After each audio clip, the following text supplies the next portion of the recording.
Chapter 440. After returning from Huacheng, he followed Yan Zhike to Songcheng.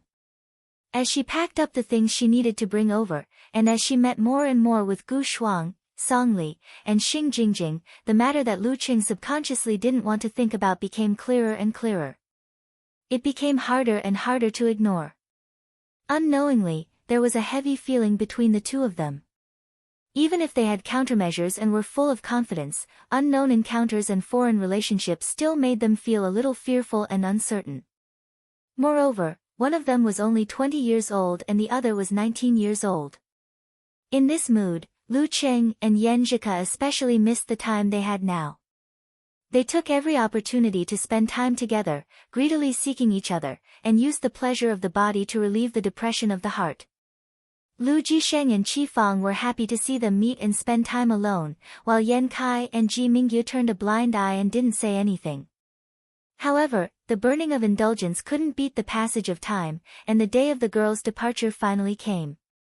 August 5th, Gaofen Airport, outside the security and border inspection area. Yan Kai and Ji Mingyu moved a few steps away, leaving a private space for the young couple to say goodbye. Yan Zhike pursed her lips and stared at Lu Qing attentively with her clear eyes. She habitually adjusted his collar and said in a soft voice, "Qing, you don't have to worry about anything. Empress Dowager is worried that I'm not familiar with this place, so she plans to accompany me until September. The security in America is not good, but there are only a few streets. I don't plan to go out, so there's no need to worry about this. Besides, Empress Dowager spent a lot of money to hire a dance stage senior from Shushan study to be my bodyguard for a few years. Her husband passed away early, and her son is in college. She doesn't have much to do at home, and she can cook well. I'll come back during the 2 long holidays every year.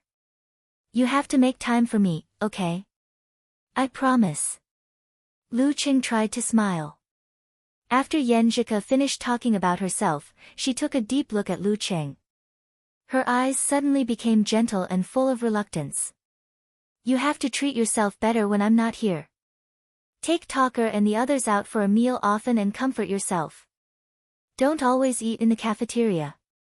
Also, don't just wear whatever clothes you get every day. You have to think about how to match them.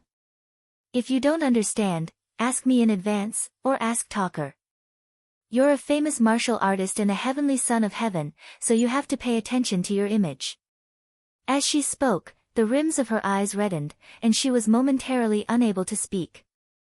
Lu Qing took a deep breath and answered in a deep voice, "Okay, when the Empress Dowager decides when to return to China, I will book a ticket to come here." The Ice God sect said that the passport and visa wouldn't be a problem. He just needed to go through the procedures. "Okay. Remember to reply to my messages and chat with me every day." Yan Zhike forced a smile and waved her hand. "It's about time. I'll go in first." "Okay." Lu Qing waved his hand and watched as the girl turned around and moved closer to Yan Kai and Ji Mingyu. After taking 2 steps, she suddenly turned around and waved her hand at Lu Qing. Lu Qing responded immediately and nodded. Yan Zhike met up with her parents and walked to the security and border inspection area. After taking a few steps forward, her hair swayed gently. She looked back and made contact with Lu Qing's eyes. She was stunned for a few seconds. She walked and stopped. It wasn't a long distance, but she turned her head to look at him 7 or 8 times. After gazing at him again, she squeezed out a smile and waved her hand again. She mouthed, "See you in September." She turned around, looked back, and stepped forward. She, Yan Kai and Ji Mingyu turned to the right. The figure in a chiffon shirt, jeans, and white shoes slowly disappeared from Lu Cheng's sight, inch by inch. Seeing this scene, Lu Cheng's heart surged with uncontrollable and indescribable emotions. Without thinking, he strode forward a few steps, just in time to see the slender and beautiful figure walking out of his line of sight. He opened his mouth and wanted to shout something, but in the end, he didn't say anything. He felt lost. His little fairy had completely walked out of his sight. Behind her parents, Yan Zhike dragged a small suitcase and moved forward. She subconsciously looked back again, trying to find the familiar and affectionate figure. However, as far as her eyes could see, there were only strange faces. Her heart suddenly felt empty, and her mind was blank. She suddenly turned around and ran back a few steps with her suitcase in hand. She was in a hurry to find something. Cool. Yen Kai's voice came into her ears and made her stop. She reluctantly looked at the invisible entrance, bit her lip, and returned to her parents' side with a pitiful look in her eyes. Yen Kai and Ji Mingyu looked at each other and sighed quietly. They didn't say anything. After the security check, Yen Jika became silent on the way to the departure lounge of the first-class cabin. As she walked, she habitually reached out to the side, trying to pull or hold something. When she held it, she didn't feel the expected strength. Instead, she felt the same slender and cold as herself. She turned her head in surprise and saw that she was holding Empress Dowager's hand. She tried to hide something. She wanted to take advantage of the situation and put her other hand on Empress Dowager's hand. However, the weight in her hand clearly told her that there was a suitcase there. Yen Jika was stunned. Her eyes suddenly became misty and quickly turned red. She turned her head and looked to the side. Ji Mingyu was experienced and keenly noticed the change in her daughter's mood. She put down the suitcase, held her hand, and patted it with a smile. I should have asked Lu to send you to America. Do you dislike Mom and Dad? Of course not. Yen Jika tightly restrained and wrapped all her emotions in her heart, not letting them leak out too much. Just like in the past, she stubbornly refused to cry because of sadness. Yen Kai carried a backpack and dragged 2 small suitcases. He watched quietly from the side. Ji Mingyu didn't say much. She pulled the suitcase again and entered the departure lounge of the first-class cabin with her husband and daughter.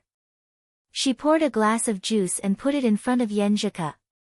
She sat down with a smile. I heard that sweetness can soothe the emotions. Yes. Yen Jika picked up the juice and took a sip. It was sweet and sour, stimulating her spirit. Ji Mingyu's voice softened. I've been worried that you would do something stupid. It seems that I worried too much. You are indeed my precious daughter. According to Lu's plan, you will be separated for at most a month before you meet again. Don't be sad. Stupid. Yen Jika was stunned by her mother's words. A bitter smile appeared on her face. I really did do something stupid. I've never thought about having a child. I'm not ready to be a mother yet. I'm just trying to grasp the illusory probability and throw the decision to God for the sake of the crazy idea that I can't bear to part with Cheng. Now that I think about it, if I really did succeed, it would be unimaginable. I've been so stupid and crazy recently, but on the other hand, Cheng had done more than 1 or 2 stupid things for me. For example, when I hit on him at the entrance of the martial arts club, he was panting and nervous. For example, when we went paddling at Zhaoshan Lake in the dormitory, I jumped on the boat easily. He wanted to take the opportunity to hold my hand, but he froze there. It was silly and funny. For example, when he confessed to me on Valentine's Day, he was like an impulsive fool. For example, when we went on our first date, he wanted to hold my hand but was afraid of being rejected, so he was stiff and nervous. When we finally held hands, he was so silly that he didn't look at where he was going. For example, when we kissed in the locker room and were interrupted by reporter Shu, he was so flustered and annoyed that he seemed to want to beat the person outside. For example, every time he couldn't help but want to be intimate with me, but he controlled his bottom line and always went to take a cold shower with a look of sadness and helplessness. Yen Jika's thoughts wandered as she recalled the embarrassing things that Lu Cheng had done for her. Her lips curled up a little bit, feeling both happy and happy. But as the memories went deeper, the curve of her smile slowly froze. Something seemed to be fermenting in her heart, and something was expanding. She was about to lose control of everything. For example, after we lost to Shanbei, Cheng suddenly had the idea of jumping off a building with me in his arms. Riding the wind, we hugged each other tightly. For example, he always led me to do bad things again and again. He climbed the wall and stayed out all night. For example, that night when he massaged my legs, his heart thumped and he couldn't help but kiss me inch by inch. For example, at the critical moment, he said, "Cool," with anticipation and anxiety. His ecstasy and excitement when he got permission, and he still wanted to protect me under such circumstances. For example, his cute awkwardness when he was inexplicably jealous of the Dragon King. The scenes of the past 2 years reappeared one after another. Every bit of beauty and emotion in the pursuit and love was never forgotten. Like bubbles, they popped up and filled Yenjika's heart and mind. Her vision gradually blurred, and she felt that her habitual suppression and restraint were about to break free. "Ko, are you crying?" Ji Mingyu looked at her daughter in surprise. Yenjika wiped her eyes and forced a smile.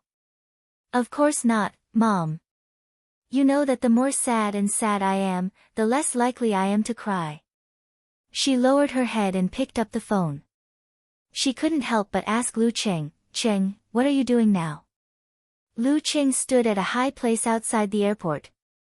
He replied with a half smile and half sigh, "I'm looking for a place where I can see the flights taking off and landing, looking for a place where I can see the flights taking off and landing." Yenjika repeated in her mind. She felt that everything in her heart was suddenly out of control. She only felt that the memories of her youth, charm, touching, and warmth were inexplicably pulled away and were about to disappear. Her vision was completely blurred. Suddenly, she felt something rolling on her face and sliding across her lips. It was salty. "Cool." Ji Mingyu and Yen Kai looked at their daughter, who suddenly burst into tears and stood there in a daze. Yenjika couldn't control her tears anymore. She grabbed the phone and stood up. Choking with sobs, she said, "Mom, Dad, I'm going to make a call." She rushed to a corner and dialed Lu Cheng's number in a panic. "Hello, Cheng." The girl shouted with a slightly trembling voice. Drops of tears streaked across her fair cheeks and kept falling down. "Ku, what's wrong?" Lu Cheng asked nervously and concernedly. Yenjika's vision was blurred. She said while crying, "Cheng, I don't think I've ever said that to you." She sniffed and shouted emotionally in a low voice, "Cheng, yes?" Lu Cheng's eyes were inexplicably wet. Yenjika calmed down and tears filled her eyes. She said, "Cheng, I love you." An hour later, Lu Cheng checked his phone and confirmed that the flight was about to take off. He then raised his head and stared blankly at the airport. He saw a large passenger plane, slowly soaring into the sky and disappearing before his eyes. Seeing this, he only felt that his heart was empty. It was like the moon missing a corner and the sea at low tide. He couldn't make up for it no matter how hard he tried. He withdrew his gaze and walked down aimlessly. Suddenly, his phone rang. It was a call from Geysershire. "Hello, Master." Lu Cheng answered calmly. Geysershire laughed and said, "Little Yen, have you taken off? Previously, it wasn't easy for me to order you around, you brat. There are clues about the origin of the Do word incantation wine pot. The military originally wanted to investigate it themselves, but this old man thought about it and decided to throw it to you to temper your overall ability." Chapter 441. The fighting formula wine pot came from Li Wangquan, the boss of Li family's silver ornaments in Jingyun ancient city. Follow this lead, the mission in Limbien has become more dangerous. After confirmation, the sect has increased your reward to 150,000 yuan. The money will be transferred to you in 2 days. Pay attention to the money in your account. In short, contact me or the military immediately if there are any accidents or risks in the mission. TSK, where there's life, there's hope, right? Lu Qing closed his eyes, recalling his master's advice. He had just received a message that the mission reward had been received. His savings had risen from a low of 840,000 yuan to 991,000 yuan. Since the end of June until now, he had spent a lot of money. He had stayed in a 5-star hotel for more than 10 days, bought a couple of rings, for women, and his own martial arts expenses had increased. Eating and drinking were just a small part of it. During this period, although he had the red packets from the Yen family to supplement his expenses, the numbers in his account were still decreasing rapidly. Considering the expenses of traveling to and from America for a long time, after a long time, he was once again under financial pressure and was full of the urge to earn money. And the 150,000 that the sect generously gave him was like a timely rain that moistened his wallet. Our next stop is Jishuan. The stop time is short. Please wait at the door. At this moment, the sound of the broadcast made Lu Cheng, who was too lazy to even play with his phone, stand up. He grabbed the backpack on the luggage rack with one hand, walked past the strange passengers next to him, entered the corridor, and lined up to the door at the right time. Jingyun Ancient City was part of Jishuan City. It was a popular tourist destination in recent years. Surrounded by high mountains and steep ridges, it was relatively inconvenient to get there. There was no railway, so the ancient charm was well preserved. To get there, one had to go to Jishuan and other nearby places to take a bus or hire an unlicensed taxi. Lu Qing didn't waste his energy. After exiting the station, he went straight to the bus center and bought the earliest long-distance bus. Less than 20 minutes later, he checked his ticket and got on the bus. Seeing that no one had pressed their seat number, he habitually found a seat at the back of the middle and left the one by the window empty. He sat down and turned his head. Seeing the empty seat beside him, he was stunned and seemed to settle down a little. He moved his body and sat by the window. He pulled the curtains to block out the dazzling sunlight and avoid direct exposure. He leaned back against the back of the chair and closed his eyes. His thoughts were in a mess. Through the sound of footsteps and the slight vibration of the vehicle, he instinctively heard more and more passengers. Suddenly, someone stopped beside him and was about to speak when he coincidentally opened his eyes and turned his head. "Hello, classmate, can I change seats?" He pointed to himself and the beautiful and slender girl beside him. "I want to sit with my girlfriend. Can you do me a favor?" Lu Qing took a deep look at them. He pushed his black-rimmed glasses and smiled. "Sure, where are you?" Thank you, thank you." The boy and girl were overjoyed. They hurriedly expressed their gratitude and pointed to a seat in the second last row. "That's the only one left." "I'm sorry." "It's nothing. I'm alone anyway." Lu Qing smiled. He took his luggage with one hand and walked into the aisle. The young couple didn't hear the emotion in his words. They just kept thanking him with their palms together. Lu Qing took 2 steps forward and saw the empty seat. He also saw the passenger by the window and his exaggerated arms in his black short-sleeved shirt. No wonder the young couple looked for me instead of him to change seats. Lu Qing subconsciously understood. At this moment, the girl behind the man in the black t-shirt slipped. The mineral water bottle that she had just unscrewed shook and splashed forward. Since the last row was higher than the front row, the splash went straight for the neck and the back of the head of the man in the black t-shirt. However, the moment the girl slipped, the man in the black t-shirt moved to the side and coincidentally avoided the splash. The splash only drenched the spot where he was originally sitting. I'm sorry. The girl in the t-shirt, shorts, and sandals held the bottle firmly and stood up to apologize in panic and fear. The man in the black t-shirt's arms could be her thighs. Looking at the girl's pretty face and figure, the man in the black t-shirt smiled generously and said, "It's nothing. Can you give me a tissue to wipe it?" Sure. The girl took out a stack of paper towels from her bag and handed it to him. Lu Qing quietly watched this episode that no one else paid attention to. He nodded thoughtfully. Absolute reaction and restrained chi and blood. This is a Dan stage fighter. As for what rank he is, it's hard to tell from his appearance. After wiping his seat, the man in the black t-shirt took the opportunity to start a conversation. He twisted his body and chatted with the girl and her companion about Jingyun Ancient City. It was obvious that he had been to many places and was quite knowledgeable. The 2 girls listened with great interest and occasionally giggled. During this process, Lu Qing put his backpack on the luggage rack and sat beside the man in the black t-shirt unhurriedly, which attracted a seemingly casual and habitual glance from the man in the black t-shirt. The man in the black t-shirt saw that Lu Qing was about 1.76 meters tall and wore a pair of nerdy black-rimmed glasses. He wasn't particularly strong, but his face was well-defined. The man in the black t-shirt withdrew his gaze and continued to chat with the two girls in the back row. Lu Qing also took the opportunity to look at him. He found that the man's skin was quite dark, and the corners of his eyes and mouth showed signs of hardships. His eyebrows were short and thick, which left a deep impression. Lu Qing didn't look at him anymore. He closed his eyes again and lay back to rest. Some doubts surfaced in his mind. What a coincidence. There's also a Dan stage fighter going to Jingyun Ancient City. However, a Dan stage fighter is also a person who knows how to travel.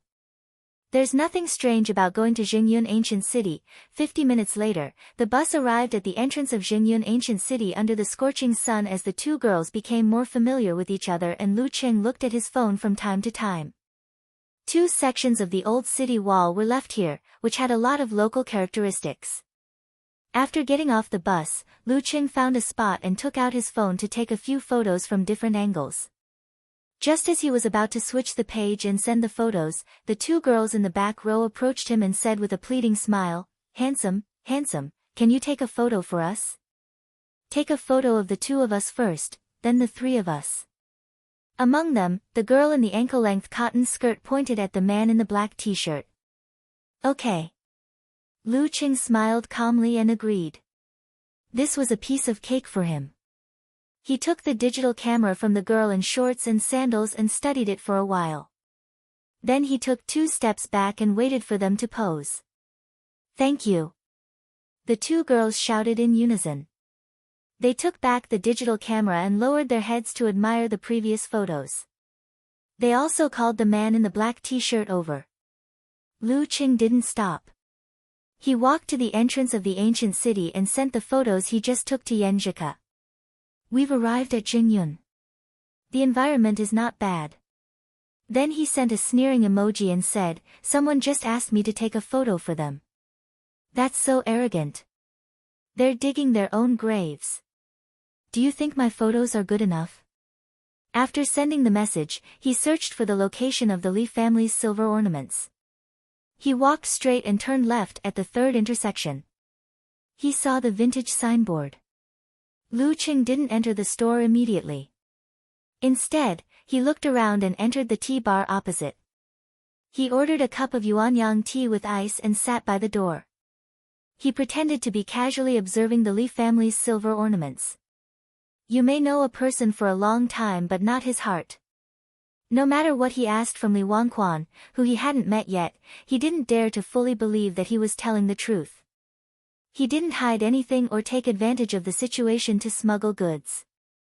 And under the premise that Li Wangquan hadn't committed a crime, he had a bottom line in his heart. He wouldn't use the army formula to scare the innocent and break their spirits. He had to ask more, prepare more, and do more homework. After a while, Lu Qing took a sip of ice and picked up his phone. He unlocked the screen to see if there was a reply and what it was. The screen lit up. The only thing in the dialog box was the photo and the message he had just sent. There was nothing else. Lu Qing was silent for a moment. Then he remembered the time difference and felt an inexplicable emptiness in his heart. He shook his head and laughed at himself. After about 10 minutes, the 2 girls in the back row walked over. The man in the black t-shirt was no longer with them. Lu Qing habitually checked his phone again. Then he slowly got up and went to the cashier to pay the bill. He lowered his voice and asked, "I think the silver ornament store opposite is pretty good. What do you think of the boss?" The cashier glanced at him warily. Seeing his sincere attitude, she answered vaguely, "He's pretty stingy and shameless." Her voice got softer and softer. If it weren't for Lu Cheng's excellent hearing, he wouldn't have heard the last 2 words. So, he asked around. Half of the people didn't answer, and the other half kindly reminded him. He had a rough idea of Li Wanquan's appearance in his mind. Then, he walked into the silver jewelry shop and saw the shop owner, who was around 50 years old with bright triangular eyes. "What do you want to buy?" Li Wanquan asked lazily when he saw Lu Qing walking towards him, ignoring the shop assistant. Lu Qing smiled and took out his phone. He clicked on the photo of the flagon with the dough character on it and put it in front of Li Wanquan. "I heard this is from your store." "Yeah." Li Wanquan perked up. His eyes lit up. "You want to buy it?" "There's more."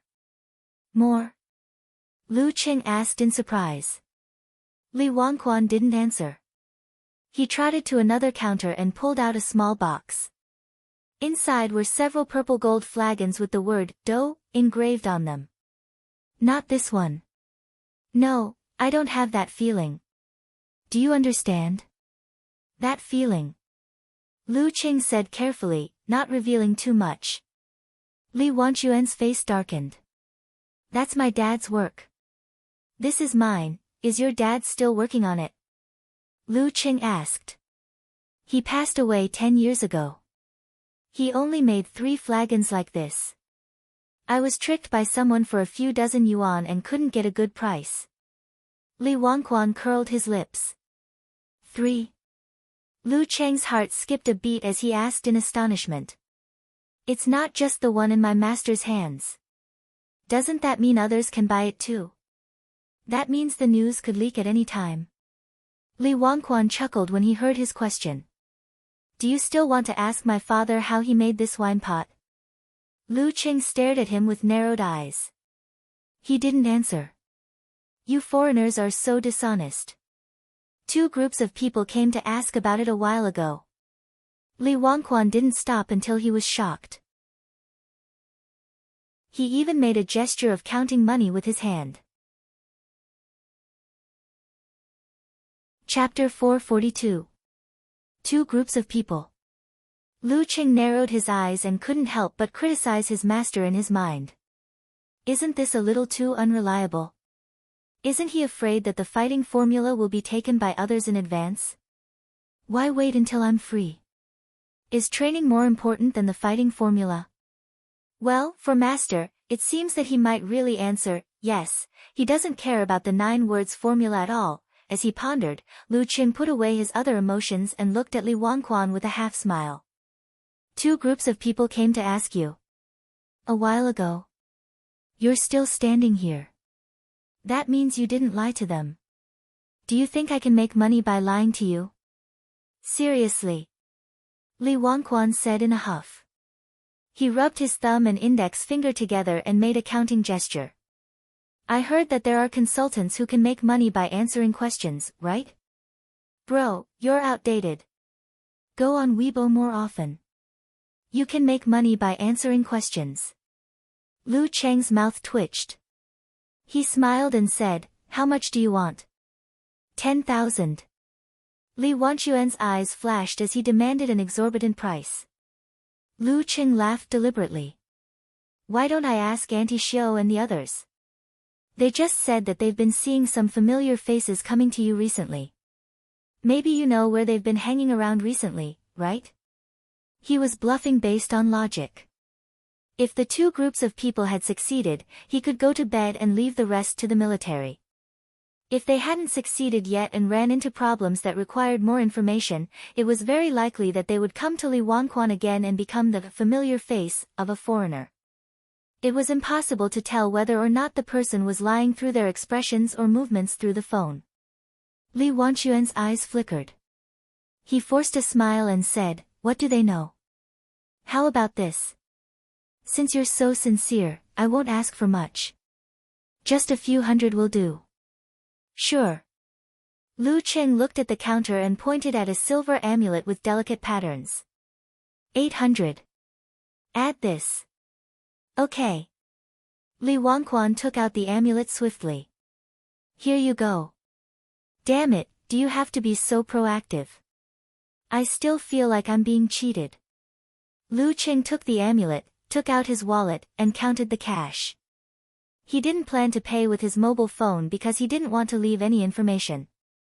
Taking the 8 red notes, Li Wangquan beamed and said, "Go to 15 Wanha Street and find old Nanny Chiu. When my mother was still alive, my father was with her. During that time, he was often away from home. When he came back, he would give my mother the wine pot he made." "Yes, the one you want. Old Granny Chiu, number 15, Wanha Street." Lu Qing memorized the name and continued, "What kind of person is she?" Li Wangquan lowered his voice and said, "She was very mysterious. She didn't go out for a few days. But she was really handsome when she was young." Li Wangquan said in a low voice, "She had a lot of lovers.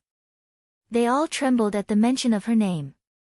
"My father was the same." Lu Qing listened without saying anything. When he was out of the door, he found a resident of Xingyun ancient city who was willing to answer his questions. He indirectly verified Li Wanquan's words. Carrying his luggage, he glanced at his phone and started walking toward Wanha Street according to the map. This was a relatively quiet alley, and the buildings were well preserved in their appearance from more than 100 years ago. Without looking at the wires in the air and the air conditioner hanging on the wall, Lu Qing really felt like he was back in ancient times, wandering in the martial arts world. As he approached courtyard number 15, Lu Qing felt goosebumps all over his body. He sensed several gazes from the dark. He didn't stop and kept walking. He passed by old Nanny Chiu's house and looked around leisurely, like a tourist passing by. When the scrutinizing eyes moved away from him, the door of courtyard number 15 opened with a creak. Lu Qing turned his head and saw the strong man in a black t-shirt walking out of the courtyard. His face was gloomy. He looked into the dark and said in a low voice, "She's gone." Before he could finish his words, he suddenly grinned and laughed louder and louder. "Ha, ha, ha!" The uncontrollable laughter echoed in the alley, which formed a strange contrast with the quiet atmosphere. Lu Qing didn't hide his surprise and perfectly played the role of a bystander. He even picked up his phone to take a video of the man in the black t-shirt who had lost his composure. Several vigorous men and women ran out of the dark and surrounded the man in the black t-shirt, blocking the view of the bystander. Dozens of seconds later, the man in the black t-shirt calmed down and gasped for breath. One of the men and women walked toward Lu Qing, deliberately shaking his muscles, trying to drive him away. Lu Qing shook his head slightly and didn't stay. He turned around and left. Old Nanny Chiu is really weird. Now it seems that she has gone missing. How can I find her? Thoughts flashed through Lu Cheng's mind one after another. He vaguely understood why his master wanted to use this incident to train him. A martial artist couldn't spend his life in the ring. The ability to deal with complicated things without relying on martial arts was very important. After that, Lu Qing didn't go to 15 Wanha Street anymore. Like a serious tourist, he wandered around Xingyun ancient city. He took a lot of photos, ate a lot of local specialties, and inquired about many things. During this time, he met the 2 girls in the back row again, but didn't see the man in the black t-shirt again. At around 8:00 in the evening, he was lying on the bed with his phone in hand, browsing the local news. Finally, a special reminder sounded. Yenjika sent a stretching emoji and said, "Finally got over the jet lag. I was sleepy before, but today I'm full of energy." Then she covered her mouth and laughed. "Did they take a new picture of you after they asked you to?" Beep, beep, beep. She replied to Lu Cheng's previous messages one by one, typing fast. "I didn't pay attention. I guess it was." Lu Qing began to talk about what he had seen today in high spirits. Once Yan Zhike was free, she would respond with interest. Before she went out, she sent a selfie and asked, proudly, "Cheng, what do you think of my outfit?" She wore a pair of black-rimmed plain glasses, which covered half of her beautiful face.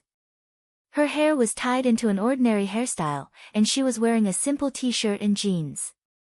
"You don't have to be so old-fashioned, right?" Lu Qing replied with a smile. Yan Zhike replied with a clenched fist emoji, "Of course. I refuse to be harassed, concentrate on my studies, work hard, graduate early, and find my Cheng."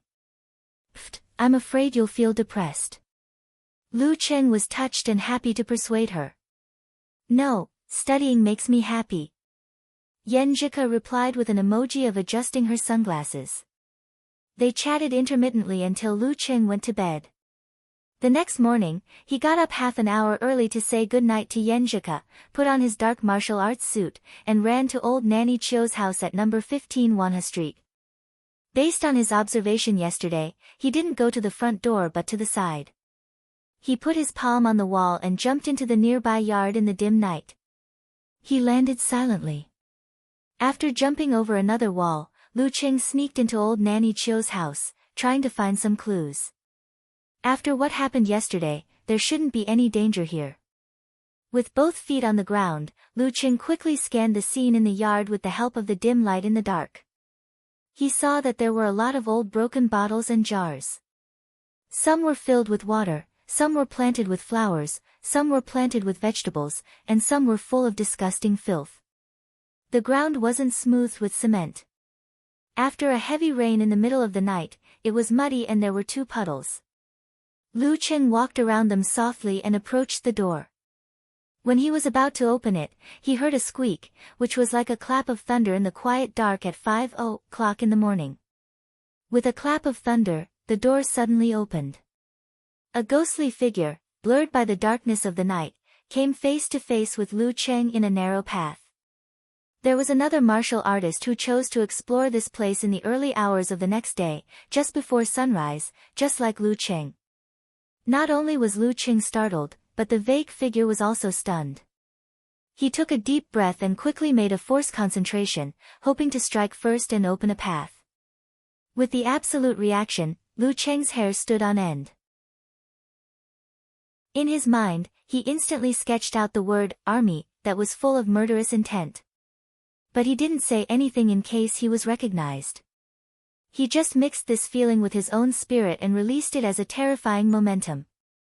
The black figure, whose right arm swelled and was about to punch, suddenly shivered and slowed down. Lu Cheng lowered his waist and gathered and released his chi and blood. He used his fist as an iron hammer and smashed at the figure. Bang! With a muffled sound, the black figure hurriedly parried and staggered backward. Lu Cheng swung his right fist back, borrowed the strength, and made a forced concentration. The combination was as smooth as flowing water. Bang! Bang! Bang! He punched and kicked 3 times in a row, sending his opponent flying backward. Lu Cheng didn't stop. He glanced around and memorized the scene in old Nanny Chio's room. Then, he retreated and quickly flipped over the wall. In less than 10 seconds, he was back on the route of his morning exercise. In the room, the black figure knocked over old Nanny Chio's table. He was desperate and wanted to make a last struggle. But when he rolled away and stood up, he saw that the door was empty. It was dark and quiet. There was no enemy. The previous storm of attacks was like a dream. The black figure was stunned. He took a deep breath and didn't dare to stay any longer. He rushed out of the room and escaped from old Nanny Chio's house before others came. He was vigilant all the way, looking back from time to time. He took several detours before he entered the guest house. "Senior brother, how was it? Did you find anything?" His junior brother and sister, who were waiting for him, surrounded him. The black figure was a strong man in his late 20s. Hearing the question, he said anxiously, "Nothing, but I met a master." "A master?"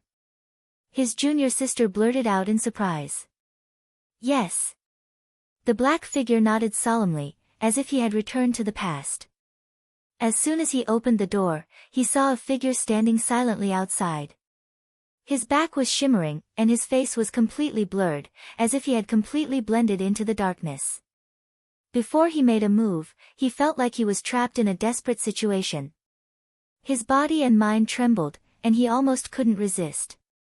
But the opponent's next attack was like a stormy sea, breaking his stance in 3 or 4 moves and making him feel like he was about to die. But under such circumstances, the opponent was gone, as if he had never been there. Thinking of this, the black figure realized that his back was covered in cold sweat, soaking his clothes. "Quick, report to the sect and ask them to send a master," he said hurriedly. His junior brother frowned. "We haven't found old Nanny Chio yet. Isn't it too early to ask the elders for help?" "No, it'll be too late if we wait until we find old Nanny Chio," the black figure said resolutely. Chapter 443. The man in the black t-shirt is one group of people, and the guy I just met is another. Li Wangquan really wasn't lying. Lu Qing left Wanha Street thoughtfully, putting the matter at the back of his mind for the time being. He went to a secluded place he had found the day before and concentrated on practicing the swordsman formula and the unique skills of the ice sect, improving himself little by little. At 8 in the morning, he packed up his frame and went back the same way he had come. When he passed by a breakfast shop, he stopped and bought 4 big steamed buns, the kind that was oily and full of meat. Snap! He took a photo and sent it to Yen Zhika with a snickering emoji. "I read the comments online that this shop's steamed buns are pretty good. I just took a few bites, and it lives up to its name. But I didn't dare to buy too many for fear of scaring the owner. I had to go to the stalls one by one. It was almost dinner time." The girl quickly replied with a picture of the dining table. There were many dishes on it, including fried steak and stewed beef brisket with potatoes. It was a combination of Chinese and Western. The presentation was beautiful, but the taste was unknown. "Come on, let's hurt each other," Yen Zhika said, slamming the table. Lu Qing couldn't help but laugh. His mood improved and his appetite increased. He ate 7 breakfasts in a row and returned to the inn-style hotel in satisfaction. After more than an hour, Yen Zhika finished her other business in intermittent chatting. She sent a video call request, which Lu Qing had been waiting for a long time. After a fleeting buffer, the girl appeared in the picture. She was wearing a nightgown that exposed her delicate collarbone and covered with a quilt with a fresh pattern. Her hair was down and draped lazily behind her back. Without the glasses on her nose, her eyes sparkled. She was so beautiful that Lu Qing couldn't take his eyes off her. "Say something. Why do you keep looking at me?" Yen Zhika tilted her head and raised her chin slightly. "Because you're pretty," Lu Qing said half jokingly, half sincerely. Yen Zhika's eyes curved into crescents. She spat, "You're exaggerating." They flirted for a while before the girl changed the topic out of concern for Lu Qing. "Qing, did you find anything at old Nanny Chio's?" "No, I bumped into a colleague before I entered the house. After a few rounds, I realized that I had alerted the others, so I left. But judging from the situation in the yard, old Nanny Chio is indeed as mysterious, gloomy, and weird as the rumors say." Lu Qing truthfully described what he had seen and heard in front of his wife. "You even had a fight." Yen Zhika focused on the main point she was most concerned about. Lu Qing coughed twice and said, "It's nothing. After all, we live in a society governed by law. Who dares to hurt people casually? It's just a few moves, and there was no killing intent. For others, it's not worth taking such a risk for a secret method. Especially since both sides were dance-stage martial artists, they were definitely the backbone of their respective forces. If something were to happen to them, neither side would let the matter rest. A secret method was indeed precious, but it wasn't enough to put one in jail for half a life. If it didn't involve the mystery of the Jin Dan in his body, Lu Qing might not even have been interested in it. Some things were more like embellishments and icing on the cake. Therefore, he noticed that the black shadow was obviously restraining himself when he punched at the beginning. "You're right." Yen Zhika nodded slightly. She rolled her eyes and said thoughtfully, "Cheng, yesterday you said that your master didn't care much about the 9 words formula and wasted a lot of precious time to train you. Let me think about it. Something seems wrong. Your master doesn't care about it, but what about the military? Aren't they also collecting the 9 words formula for research? Are they willing to take the risk of losing the fighting formula until you're free?" Ah. Lu Qing was stunned, and the doubts in his heart suddenly cleared up. That's right. Seniors like the Queen of Thought and the Divine Enchanter of Sin Flame were very concerned about the 9 words formula. The military had no reason to watch the loss of the fighting formula just because of their master's capricious request to train his disciple. The reason why they didn't do anything and didn't intervene was because everything was under control so far. Those 2 groups of people weren't big forces, so the military was confident they could handle them. But shouldn't the focus be on old Nanny Chio? Once this key figure disappeared completely, the military would be at a loss, right? They haven't done anything yet because they've been monitoring the situation and keeping track of old Nanny Chio's whereabouts, so they're confident of my safety. Before the situation goes out of control, they're giving me a chance to train for my master's sake. Phew. In that case, they must be waiting for me to ask for help so that they can settle this matter openly. Thinking about this, Lu Qing understood the whole story. He was like a child. Under the supervision of his parents, he was playing a game that seemed risky but was actually as stable as a dog. And the parents were proudly waiting for the child to ask for help. As a child, Lu Cheng's competitive spirit was immediately aroused. He wanted to do this beautifully and not rely on the military. He wanted to get the fighting formula before they interfered. I can't be underestimated. I can't let my parents get what they want. Lu Cheng's laziness was gone and he told Yan Zhika his speculations and ideas. Yes, yes. Brother Cheng, you can do it. Don't let the military have a chance. Yan Zhika clenched her fists and replied cheerfully, trying to encourage him in a coquettish tone. Hee, I'm indeed the smartest person in the family. With the military's supervision, she was completely relieved. After Yan Zhika said goodnight and reluctantly went to warm the bed with the Empress Dowager, Lu Qing felt an indescribable sense of loss. After a moment of contemplation, he opened his notebook and began to organize his thoughts by writing. My advantage is that I'm wearing glasses, short hair, and a disguise. Even if they've watched the national competition on TV, they won't recognize me unless they're familiar with me in daily life. The other 2 groups of people either don't know about my existence or don't know who I am, so they can take advantage of me. My disadvantage is that I'm hiding in the shadows without the help of the military, so I can't collect as much information as the other 2 groups of people. After that, Lu Qing began to write down the possible ways to find old Nanny Chio. First, I can ask for help from the authorities and the police. Second, the ancient city has a dark side and may be more well-informed.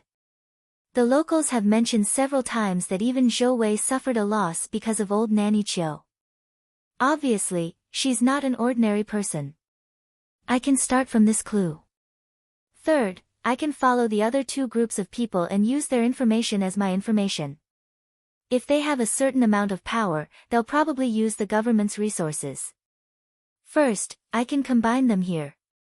Fourth, I'll go to old Nanny Chio's house at 5 a.m. tomorrow morning and look for clues. After he finished writing, Lu Qing read carefully, combined and diverged, and finally concluded 3 things to do today. First, find out who Zhou Wei is and look for him secretly. Second, the other group of people is more secretive and I don't have any clues yet. The man in the black t-shirt is in the open. While doing the first thing, I'll look for him and the other fighters who showed up yesterday. If there's no other way, I'll follow the 2 girls in the back row. That guy is very interested in romance and may contact them. Third, I'll go to number 15 Wanha Street again. After finishing the plan, Lu Qing took his phone and wallet and left the room for lunch. In order to hide his identity, he insisted on eating less but eating more. Like yesterday, he would share his lunch in different restaurants so that no one would notice his unusual appetite. After calling his sect for help, Ho Yulin took a short nap and did his daily exercise. Under the dazzling sunlight, he walked to the Li family's silver jewelry shop. The elder couldn't leave immediately or fly, so he had to take the high-speed rail or a bus and wouldn't arrive until tomorrow morning. Before that, he couldn't do nothing but wait here. The new master who showed up last night shouldn't be from there. Otherwise, he wouldn't have gone to investigate in the middle of the night. He could find old Nanny Chio's house through Li Wangquan. Maybe he could get some information from the silver jewelry shop in case one of them was in the light while the other was in the dark. Ho Yulin couldn't help but shudder at the thought of the master he met in old Nanny Chio's house in the early morning. It was like a nightmare imprinted in his mind. Every time he recalled it, he would break out in a cold sweat. What a formidable master! I should avoid him as much as possible. After getting some information, Ho Yulin looked up at the plaque with the words, Li Family's Silver Jewelry Shop, and walked in. The triangular-eyed Li Wangquan glanced at the plaque and greeted him happily. He asked expectantly, "What do you want to ask today?" These foreigners, if they are not good at anything else, they are very generous. Ho Yulin took out his wallet, counted a stack of money, and handed it to him. While complaining that he was so outdated that he couldn't scan the QR code to pay and was uneasy to monitor, Ho Yulin asked calmly, "Who else came to ask about old Nanny Chio these days?" Li Wangquan counted the money happily and said, "Yes, a young man came to ask about her. He was about 23 or 24 years old, wearing a white shirt, jeans, and a pair of big black-rimmed glasses. He had a kind smile, a young man about 23 or 24 years old. He showed such formidable strength last night. Which force did he belong to?" Ho Yulin pondered and asked a few more questions. Then he turned and left the silver jewelry shop. When he came to the street, he looked around casually, instinctively looking for a young man about 23 or 24 years old, wearing a white shirt, jeans, and black-rimmed glasses. "Well, there's one over there. There's one over there, 3, 4. After walking 2 streets, Ho Yulin saw a total of 5 people with similar characteristics. So common. Ho Yulin complained and gave up the search. He began to suspect that the person Li Wangquan mentioned was the master he met last night. He must have hired an ordinary young man to ask about him to avoid being exposed. That's very likely. That's what I felt when I met him last night." Ho Yulin withdrew his gaze from the rice noodle shop. Lu Cheng was sitting there, quietly drinking the fresh and delicious soup. Chapter 444. As for Zhou Wei, the residents of Zhenyun ancient city who were willing to tell Lu Cheng about old Nanny Chio felt it was a taboo. No one dared to say too much. Lu Cheng had been busy for a while but still couldn't find anything. As for the man in the black t-shirt and the martial artists who were monitoring 15 Wanha Street, they seemed to have hidden themselves or were waiting for something. In such a large ancient city, it was not easy to meet them. Lu Cheng had no choice but to target the 2 girls in the back row. He had met them several times yesterday and knew which inn they were staying in. After waiting for a while, he finally saw 2 familiar figures around 4 or 5 in the afternoon. One of them was beautiful with a slender figure, and the other was ordinary with an artistic look. After a short rest, they set off again. Lu Cheng followed them from a distance with his mobile phone. If they looked back, he pretended to be wandering around and taking photos. The 2 girls walked and stopped, laughing, looking at local specialties and listening to local musical instruments. They didn't look like they were looking for dinner. Instead, they seemed to be following fate. After following them for more than half an hour, Lu Cheng was a little impatient. He walked to the front and met them by chance. Then he got closer and eavesdropped on their conversation. "Cici, look, it's him again." The artistic girl pointed at Lu Cheng. The pretty girl frowned her thin eyebrows and said, "It's true. He seems to be following us all the time. Ha, he must be attracted by your beauty but doesn't dare to talk to you. I saw him several times yesterday." The artistic girl gossiped. "But our Cici won't like such a boring, timid, and unhandsome otaku." Cici bit her lower lip and said with fear, "Shen, don't say that. It's so scary. What if he's a bad guy or a pervert? It was like running into a stalker." "You're right." Shen also felt a bit uneasy. "It's daytime and there are so many people here. I don't think he'll do anything. I think he just admires you and doesn't have the guts to talk to you. He just wants to look at you." Lu Cheng's mouth twitched. He didn't expect that his stalking would be discovered so soon, and that he would be regarded as a stalker. Hey, I don't look like a pervert. No, that's not the main point. Are my tracking skills that bad? The answer is very definite. I don't have any tracking skills at all. He had never followed anyone before, so he didn't know what to avoid and what to pay attention to. Lu Qing almost covered his face and sighed. He hurriedly unlocked his phone and sent a message to his wife while following Cici and Shen. He described what had happened just now and expressed his grievances. Then he clicked open the browser app, entered the search page, and hurriedly typed a few words. Tailing skills, bah, it's more like a tracking technique. Lu Qing changed his words in a self-deprecating manner, wondering, sadly, if the other party would call the police. At this time, Cici pretended to be looking for something and quickly glanced sideways. She was so scared that she hurriedly turned her head and said, "He's still here, still here. What should we do?" Shen was also nervous. Should we call the police? It's useless. He didn't do anything. How about we finish our meal and go back to the hotel? Cici was a little flustered. Shen shook her head solemnly. He'll find out where we live. Cici, let's ask Brother Huang for help. He still owes us a meal. He said he would hang out with us these 2 days, but we didn't see him. Brother Huang. Cici was obviously convinced. Yeah, Brother Huang looks so strong and says he's a fighter. It should be easy for him to scare away a cowardly pervert. Listen to me, the bad guys should be punished by the bad guys. The more Shen thought about it, the more convinced she was. Then she smiled in a low voice. And Brother Huang looks at you in a weird way. How can he let go of such a good opportunity to save a damsel in distress? You've been out of love for almost 3 months. You should give yourself a chance to be free. Well, I'll ask him if he's free. Cici picked up her phone and switched to WeChat. She clicked on Huang Zihua, who she had just added yesterday, and typed a lot of words. After a few minutes, she said happily, he said he'll take care of this and asked us to meet him at and Bridge. Good, as expected of a pretty girl.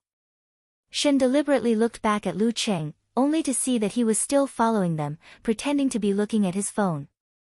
Well, I've found Brother Huang in the black t-shirt. Although I've achieved my goal, why don't I feel happy at all? Lu Qing thought and sighed inwardly. He planned to continue following the 2 girls until they were close to and Bridge. He didn't want to miss them if they changed their meeting point midway. Well, I have to learn some tracking skills on the way. After all, my target is a dance stage fighter. Go straight, turn again, go straight again. Cici suddenly handed her phone to Shen and said in a low voice, "Look." Shen took the phone in confusion and looked at it. Brother Huang said, "Don't be surprised that I didn't wait for you at and Bridge. I'll hide nearby so that the stalker won't run away. I have to teach him a lesson. Brother Huang is really..." Shen didn't say much but gave Cici a thumbs up in surprise and joy. She was looking forward to what was going to happen next. Yes. Cici had the same feeling. That kind of pervert should be taught a lesson. Although he admires me, after walking for another 10 minutes or so, seeing that they were approaching the street where and Bridge was located, the 2 girls couldn't help but slow down their pace.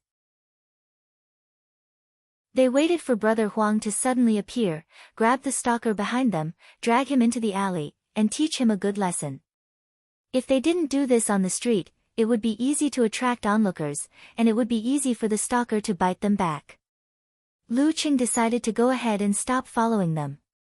However, as soon as he moved, he felt that he was being stared at. Unexpectedly, the man in the black t-shirt appeared in front of him and ran towards him. Lu Cheng's heart skipped a beat. Instead of dodging, he allowed the other party to approach him. The other party stretched out his arm in an exaggerated manner and grabbed Lu Cheng's shoulder tightly. Lu Cheng smiled ominously.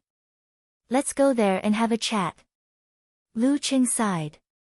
His stalking plan was ruined.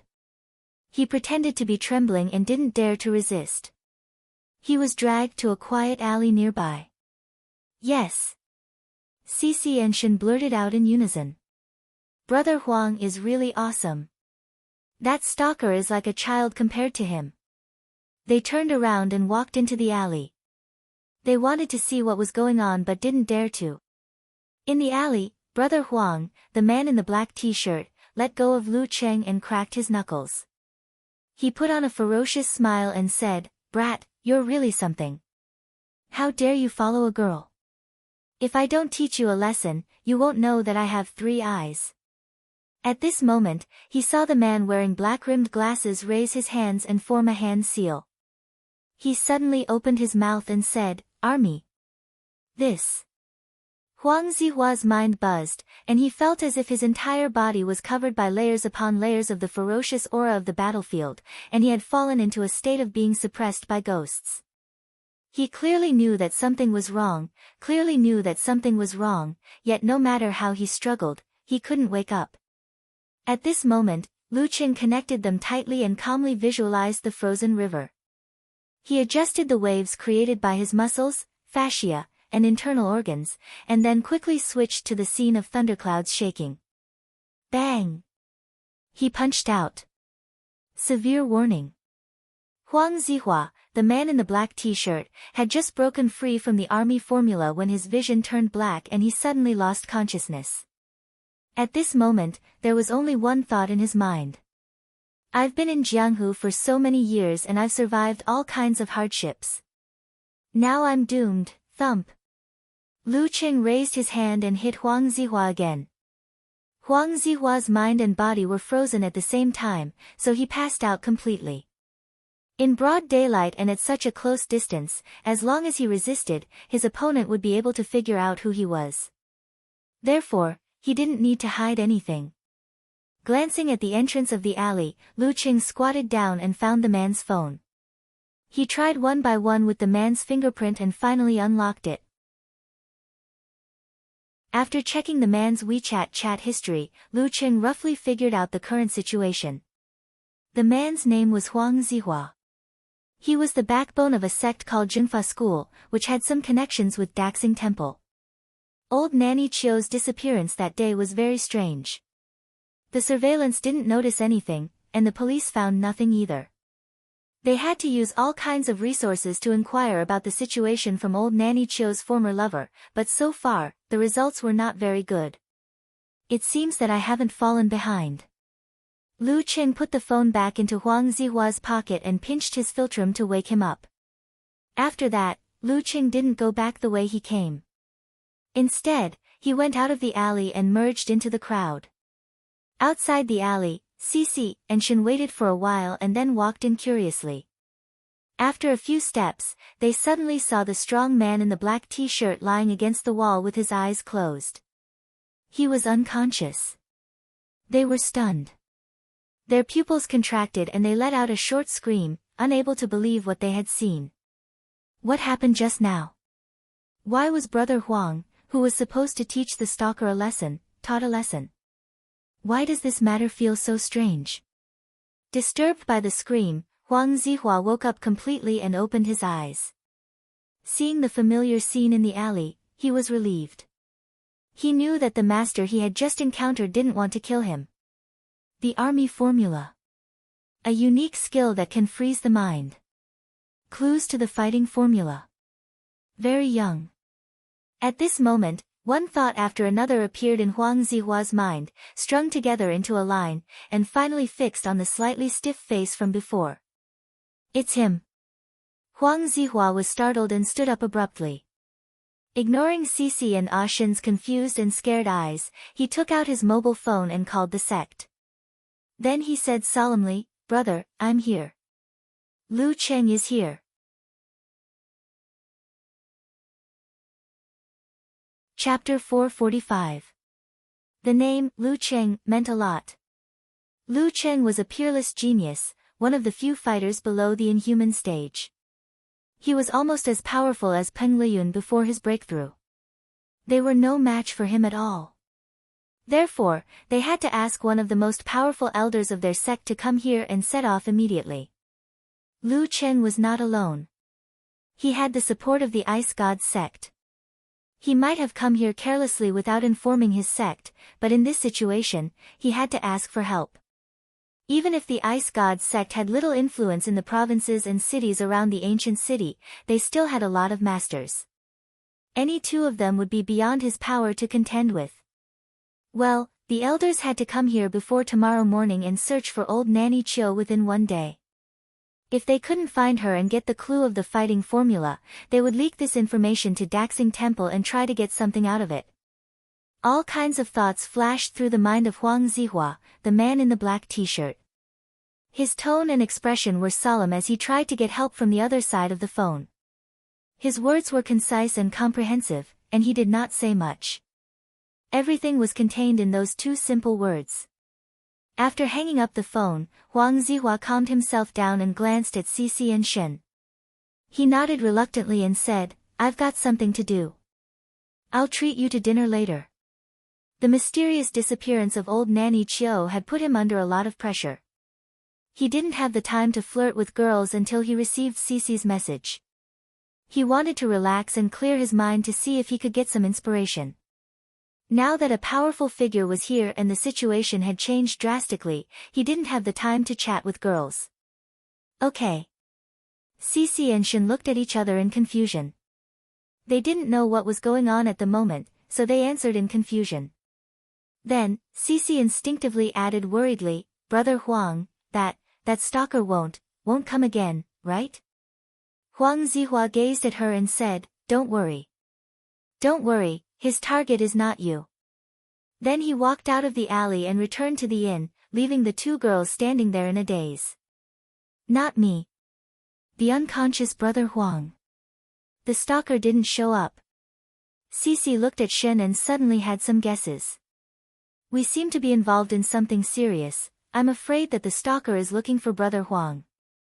"I'm just a cover." After understanding this, Cici was both relieved and scared. She felt curious and inexplicably disappointed.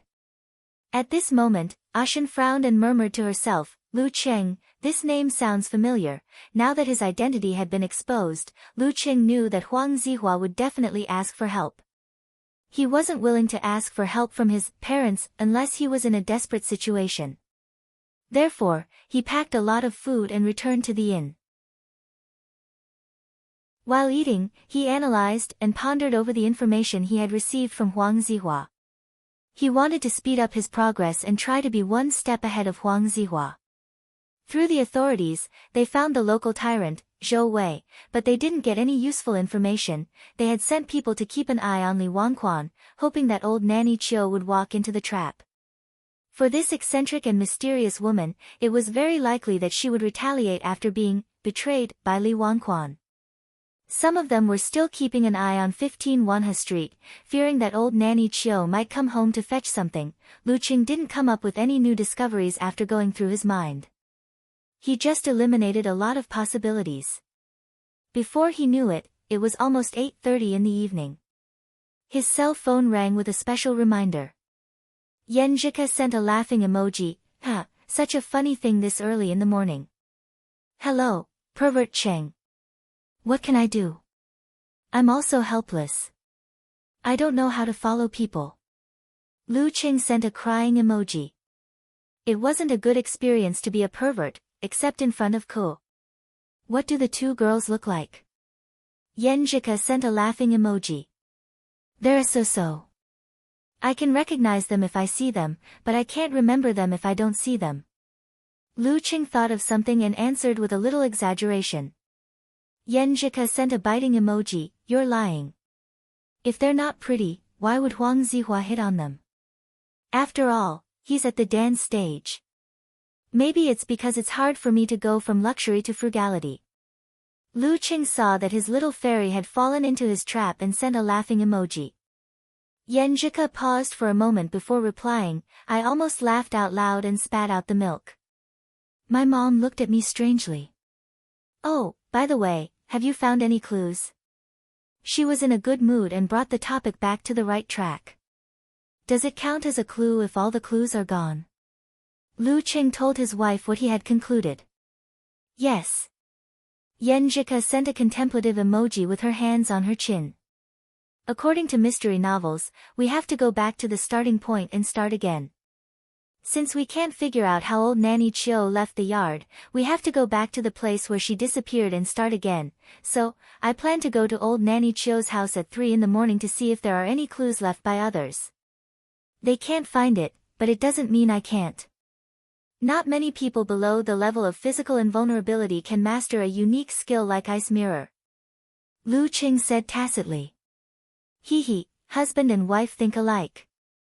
Yenjika replied with a laughing emoji. The pleasant conversation became intermittent after Yenjika packed up and left the house. However, the intermittent conversation didn't last long because it was time for Lu Qing to sleep and recover his energy. After saying good night, he sighed and entered meditation. He fell into a deep sleep. At 3 in the morning, the alarm clock rang. Lu Qing woke up at once and became energetic again. After changing into his dark martial arts suit, he told Yenjika and himself, let's go. In the dead of night, the lights were lonely. Lu Qing walked in the dark and soon arrived at 15 Wanha Street. Relying on his keen senses and previous experience, he found 2 hidden posts. He waited patiently. When a drunkard passed by and attracted the attention of the hidden posts, he jumped over the wall like a big black bird and directly entered old Nanny Chio's yard. He landed silently and pounced forward like a civet cat. Lu Qing opened the door gently and entered the room, closing the door behind him. Under the starlight, he saw everything in the room, including many antique utensils, paintings, and decorations. It was said that old Nanny Chio didn't like calligraphy and paintings. Lu Qing was puzzled and checked them one by one, but still found no valuable clues.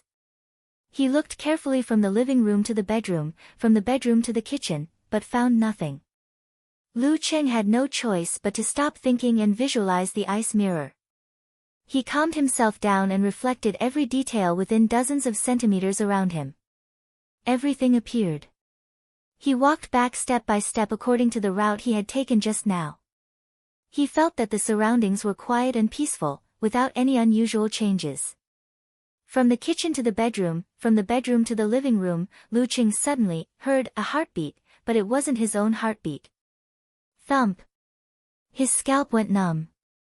He stopped and listened attentively, ready to attack with all his might. After a full minute, a second plop sounded from the bottom of his heart. Thump, thump, thump. The heartbeat was slow and low, as if it came from the depths of the earth, like the call of an evil ghost. Lu Qing took a deep breath. The ice mirror in his heart was still there, and he got rid of all the creepy thoughts. A few minutes later, he stepped back and looked at the spot where he had just stepped.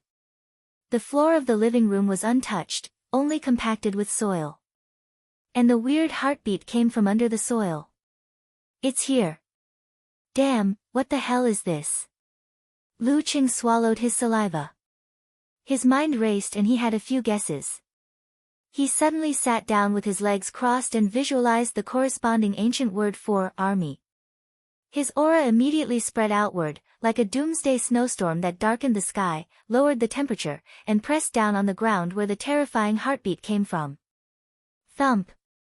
Lu Qing sat cross-legged and reached out his right hand.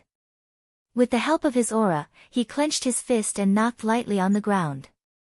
He said in a low voice, "Come out. Come out, I won't do anything to you." As soon as his voice fell, a strange change occurred. The ground seemed to be wriggling, and colorful little insects drilled out one after another. They rushed up along his fist that was touching the ground like a tide. They were so dense that it made people tremble both physically and mentally. Lu Qing shook his head. The surface of his fist was suddenly ignited with a violent red flame. The colorful bugs were burned black before they could do anything. They fell like rain. When there were only a dozen bugs left, they finally stopped flying like moths to the flame. A small, slightly wrinkled hand poked out of the compacted soil. It was not big and looked like a woman. In the strange scene, another hand, head, torso, and feet all crawled out of the ground, outlining an old woman in dark red clothes. Old Nanny Chiu. Lu Qing secretly exhaled, withdrew his aura, and asked with a smile. The old woman, with a straight face and a slightly trembling body, corrected him. Qiu Huazhen. Sure enough. Lu Qing looked her up and down and found that she didn't look old except for the white hair on her head. She was dignified and elegant, not at all strange and scary as the rumors said. Well, she used to be a beauty with many pursuers. Lu Qing nodded. Supernatural power. If old Nanny Chiu was strong, she wouldn't have to hide in this way. But she could hide in the soil and not come out for days like hibernation. It's hard for anyone below the level of physical invulnerability to do that, yes. Qiu Huazhen stared at him coldly. What do you want? Lu Qing was about to take out the picture of the fighting formula flagon when he suddenly had an idea. He looked at the decorations and said, "These are all antiques, right?" You know. Qiu Huazhen's face changed dramatically. Not much, Lu Qing answered vaguely. You should tell me yourself. Old Nanny Chiu and her gang must be a grave robber gang. No wonder they could find something related to the fighting formula.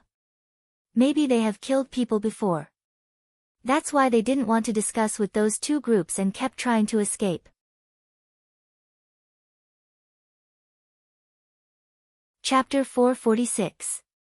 Old Nanny Chiu's explanation was similar to Lu Cheng's conjecture. She had been able to hibernate like an animal when she was young and could barely manipulate the soil. Later, she joined a grave-robbing gang and learned some basic voodoo. She often didn't go out of the house for a few days because she had quietly left the ancient city. In the eyes of the neighbors, she became more and more mysterious and strange. Those who had lived with her for a period of time felt that she was even more strange. Sometimes, they felt a sense of horror and didn't dare to talk too much about her. The items related to the fighting formula were obtained during this process. Since most of them were damaged, the gang leader didn't value them much. Since Nanny Chiu liked similar items, he simply gave them to her and asked her to take them home, just like the broken bottles and jars outside her room. Once, they had a lot of loot and sold it for a lot of money. Internal strife broke out in the gang. Someone tried to kill the leader with a sneak attack. Qiu Huazhen took advantage of her supernatural ability and voodoo to take most of the money and items. She fled back to her hometown, where the other members didn't know. Since then, she rarely went out and lived a peaceful life. She would only sell 1 or 2 items when she needed money. Old Nanny Chiu had been living like this for years, until 2 groups of people suddenly came knocking on her door. She was ill-informed and didn't know anything about the 9 words formula. She didn't believe that the item related to the fighting character in her possession had any value.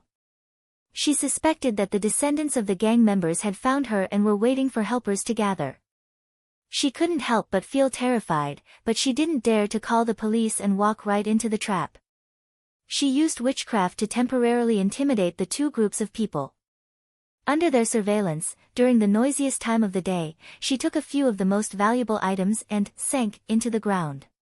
She planned to hibernate for half a month. This was also the limit of her supernatural ability.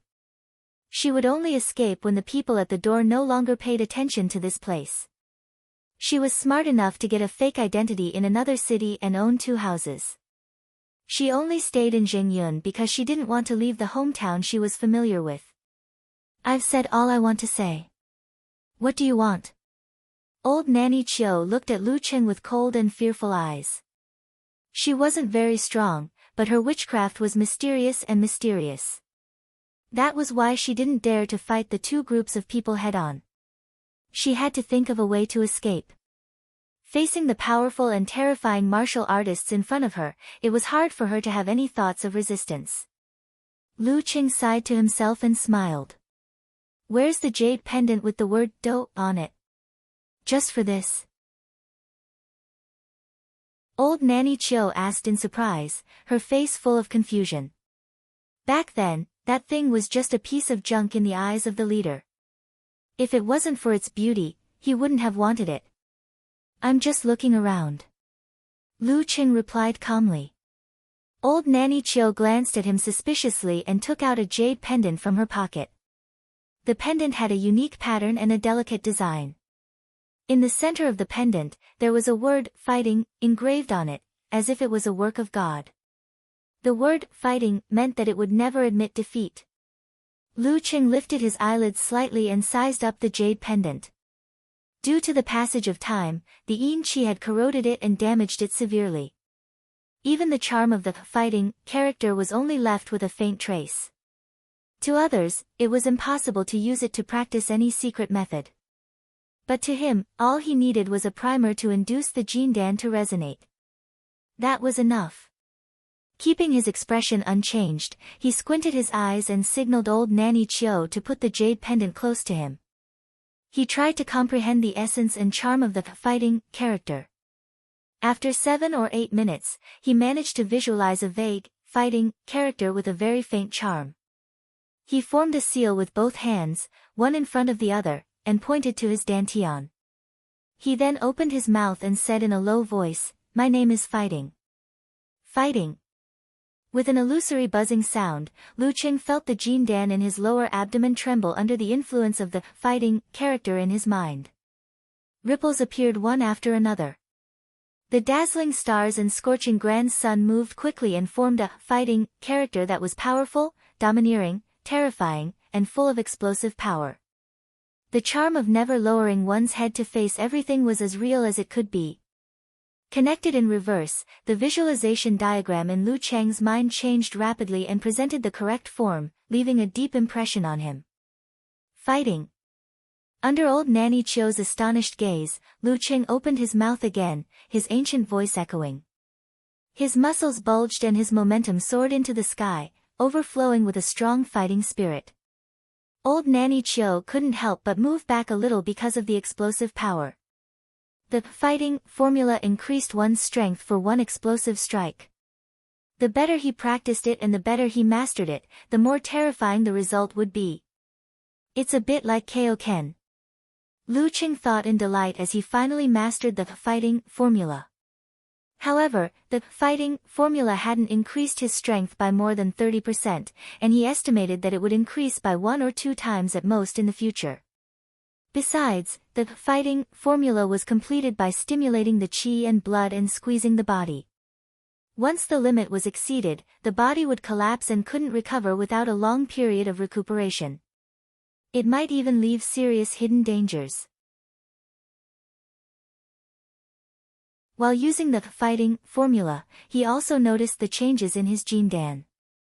Not only did it move the stars and ripple the water, but it also seemed to have awakened the swordsman formula, forwarding formula, army formula, and attainment formula.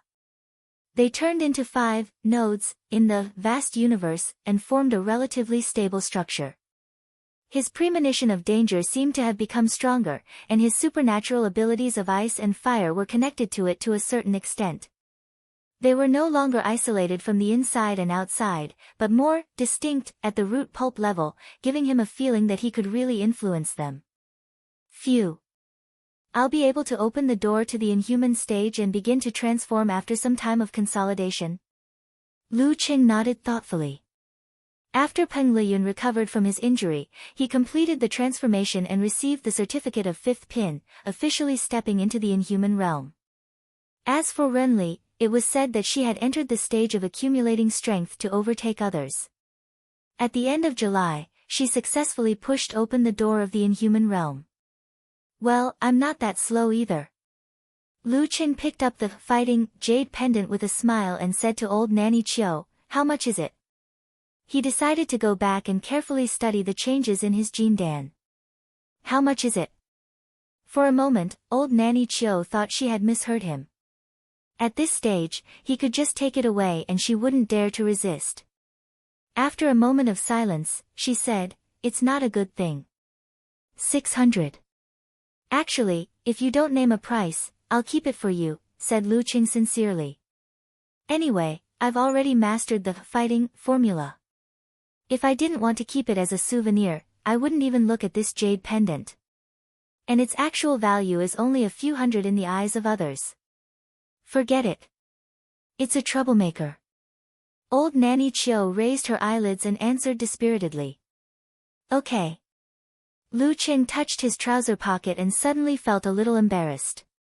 He was afraid of a fight, so he only brought his cell phone and didn't bring his wallet. He felt his balls ache for more than 10 seconds and asked with a smile, "Can I pay with my cell phone?" What? Old Nanny Chio was confused. Lu Qing cleared his throat and pretended to be normal. I don't have money. I'll return the jade pendant to you. Old Nanny Chio suddenly understood what was going on. After a moment of silence, she said, Then I'll give it to you. I don't know what will happen to me if I keep it. Okay. I'll put the money in your room later. Lu Qing put away the jade pendant and thought for a moment. I told you I won't do anything to you. As long as you can avoid being found by others, I'll pretend I never came. Old Nanny Chio nodded slightly and didn't say anything. She gathered the bug's body and lay down again. The hard soil suddenly softened and she and the bug sank into it. Then it solidified again and disappeared without a trace. Lu Qing turned around and carefully flashed out of the room. Before the hidden post noticed him, he had already jumped over the wall and disappeared into the night. Now that it was quiet, he looked at the jade pendant and called his wife with his cell phone. I got it. After sending the message, he suddenly felt that it was unreal. The development of this matter was completely out of his expectations. Obtaining the fighting formula had been too easy. But on second thought, he felt relieved. This matter was actually very simple. If Huang Zihua and the others hadn't paid too much attention to it, and if it wasn't a coincidence that scared old Nanny Chio, they would have gotten it long ago. Yan Zhika, who was in the afternoon, replied quickly with a dumbfounded expression, Really? So fast? Qing didn't leave for long. Yeah. Lu Qing was proud of himself. He repeated the story with a smile and showed her the jade pendant. It's really there. Yan Zhika was relieved at first. Then she clenched her fist and said, Brother Cheng is awesome. Sister Ko is awesome too. Pfft, Lu Qing couldn't help but laugh. He happily replied with a few words and then said, I'll teach you later. Why can't I teach my wife the fighting formula I got with my own ability? Okay. Yan Zhika sat and waited obediently. Go back and get some sleep. Don't wander around outside. Okay, I'll tell my master first. Lu Qing thought for a while and suddenly said, Forget it. I'll tell him in a few days. Since the military had everything under control and was watching his game like a parent, he wouldn't say anything. Let's see when they get anxious and take action. You're so naughty. Yan Zhika said after a while. Lu Qing was in a good mood. He hummed silently and returned to the inn. He didn't go back to sleep. Instead, he spent some time studying the changes in the Jindan. He was sure that under the guidance of his ice and fire supernatural abilities, he could smoothly trigger some of the energy inside the Jindan. As for the guidance, it would take time to figure it out. The rest of his gains were what he sensed at the first moment. 2 hours later, Lu Qing went out as usual and found a place to train until the sun rose from the east. At 10 in the morning, Hou Yulin and Huang Zihua saw the elders of their sect.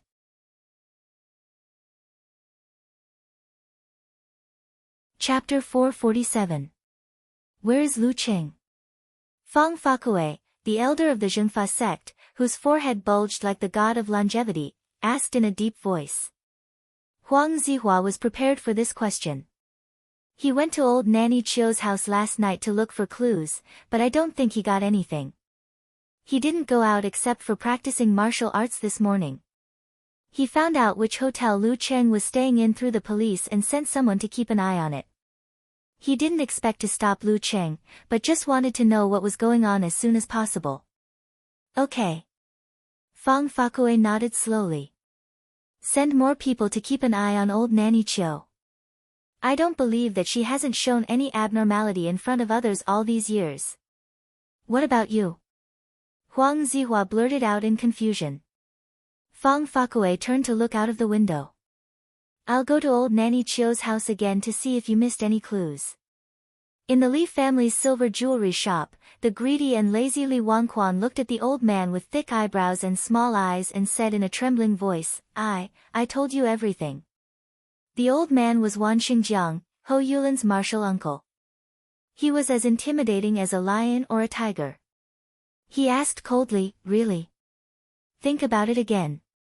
Think about what your father told you about old Nanny Chio. I. Li Wangquan looked at Ho Yulin helplessly, only to find that Ho Yulin was admiring his silver jewelry and didn't care about it at all. His body and mind trembled as his thoughts raced. He remembered something and blurted it out. My father told me that she's actually very rich. She's a monster. After listening to Li Wangquan, Wan Xingjiang looked at his martial nephew and said thoughtfully, old Nanny Chio might have some supernatural ability to escape from the surveillance. I'll go and check again. There should be some clues left. Yulin, you split into two groups. One group keeps an eye on Lu Cheng and the other group doesn't hide anything. Follow the Zhengfa school. If we don't find anything today, we won't get anything. Yes, martial uncle. Ho Yulin said with a heavy heart. While the two groups of people were frantically searching for Yan Zhika, Lu Cheng was sitting in front of the desk in the room, video chatting with Yan Zhika on the computer. The two of them didn't mention the fighting formula or the possible upheaval outside. Instead, they chatted about the interesting things the girl had encountered in the past few days as she settled down, went shopping, and registered for classes. They also shared the customs of different countries and regions. Just then, Lu Cheng's phone rang. A call came in. He picked it up and saw that it was his master. Thus, he made a hand gesture to Little Fairy and chose to accept the call. Hello, master, what's the matter? Lu Cheng could vaguely guess the purpose of this call, so he pretended to be at a loss and asked. Gizershur chuckled and said, you seem to have a lot of free time. Are you not anxious at all? Both sides have sent experienced experts over. Maybe Daxing Temple and the others will be involved. The military can't wait any longer. They plan to take over this matter.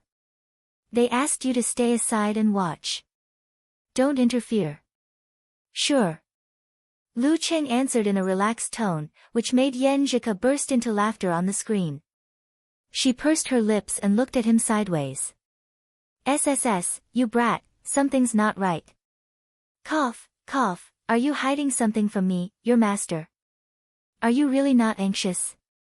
Aren't you afraid that the fighting formula will fall into the hands of others? Are you really willing to be completely outclassed by the military? I'm not anxious. Why should I be anxious? Lu Cheng answered with a smile. I've already mastered the fighting formula. Pfft. Cough. Gizershur seemed to have taken a sip of wine and spat out something. After a while, he said, when did you find the fighting formula? Not only did he find it, but he also mastered it. If it weren't for the dignity of a master, this old man would have asked a bunch of questions. Lu Cheng briefly explained the matter from beginning to end. He didn't even hide the fact that he wanted to see the military make a fool of themselves. However, he didn't mention the abnormality of the Jin Dan. After all, his master had always acted like he didn't care much about it. You really do have an affinity with the 9 words formula. Gizershur sighed and chuckled. It's good that you didn't mention it. Those guys are so arrogant. Damn, master, you're a respected senior. How can you have the same bad thoughts as a child like me? Lu Cheng complained. He chuckled and said, Master, you have to tell me about the military's reaction. He didn't have to wait here for a few days. Zhengyun ancient city was such a big place that 2 or 3 days was the limit. It was hard to say when the military would realize something was wrong. Hey, you little brat, you're really asking for a beating. Go back and rest, then come to Wuyue province. The fighting formula still needs to be given to the military. You have to get the Emperor Yen force as soon as possible. Try to complete the sublimation of the two forces before you transform. Geezer sure smiled satisfactorily and instructed. Yes, master. Lu Qing answered cheerfully. When he hung up, he saw Yen Jika covering her mouth and giggling. Qing, you two are indeed master and disciple. They really do have a tacit understanding in certain aspects. Lu Qing deliberately squinted at her. Cool, are you mocking me for being as unreliable as my master? Yen Jika turned her eyes and smiled. Her right hand made a phone call gesture. Hello, is this Coach Sure? Your disciple said you're unreliable. Hurry up and get rid of this evil creature. Lu Qing silently added the second half of the sentence for his wife. After the girl went to bed, he stood up and began to pack his luggage. He had no doubt that the military could find old Nanny Chio. Large local forces might have 2 or 3 inhuman mighty ones and many Dan stage masters, so they couldn't be underestimated. However, their numbers were too small, and their members were biased and monotonous. Unlike the military, they could find people who were good at fighting and good at tracking. That was why they had the confidence to not show up and watch their game with a smile. Under such circumstances, how could old Nanny Chio, who was only a dabbler in concealment, escape? At 2:30 in the afternoon, 2 strong men, one tall and one short, directly broke into number 15 Wanha Street, ignoring the surveillance around them. Fang Fakue and Wan Xingjiang, who had returned in vain in the morning, hurried over with Huang Zihua and Ho Yulin. They were on high alert and looked on indifferently. The 2 men kept a straight face and didn't care about the gazes on them. They searched carefully from outside to inside. After repeating the same thing over and over again, they suddenly stopped in their tracks and stopped somewhere in the living room. They looked at each other and nodded slightly. The tall man suddenly squatted down and pounded the ground with his right hand as if he was pounding medicine. Bam! Orange-red flames gathered in his hand and exploded when he pounded the ground, creating a shockwave that penetrated inside. Inhuman. Fang Fakue and Wan Xingjiang's pupils shrank, and their expressions became more solemn. Where did this inhuman mighty one come from? Ice God sect? That's not right, he used fire. Just as the hearts of the 2 groups of people slowly sank, the ground that was hit by the tall man suddenly softened, as if it had turned into a swamp. A slightly pale and wrinkled hand suddenly stretched out, leading to an old woman that everyone was familiar with. Her expression was gloomy as she muttered to herself, "You're right. I still couldn't escape, old Nanny Chio." She didn't escape at all. She had been hiding underground all this time. Huang Zihua and Ho Yulin were stunned at first, and then they were filled with regret. She actually had such a supernatural ability and means. If we had thought of this earlier, we wouldn't have been beaten to the ground by these 2 mighty ones. The tall man and the short man looked at each other and showed a relaxed and complacent smile. The tall man turned to old Nanny Chio and said, "We can leave the rest of your business to the police. But where is the object with the word Do inscribed on it?" Old Nanny Chio looked at him strangely, and then she laughed. "Someone has taken it away." Who? Who took it? The tall man and the short man's smiles froze as they asked anxiously. Fang Fakue and the others were stunned and looked at each other. Someone came earlier. Who? Who? Old Nanny Chio thought for a while and said, "A young man of medium height, wearing black clothes. He looks quite energetic. He came here last night." Came here last night. A name suddenly popped up in everyone's mind. Lu Cheng. After getting rid of the surveillance, Lu Cheng got on the bus leaving Jinggyun Ancient City. It didn't take long for him to receive a call from his master and know what had happened there.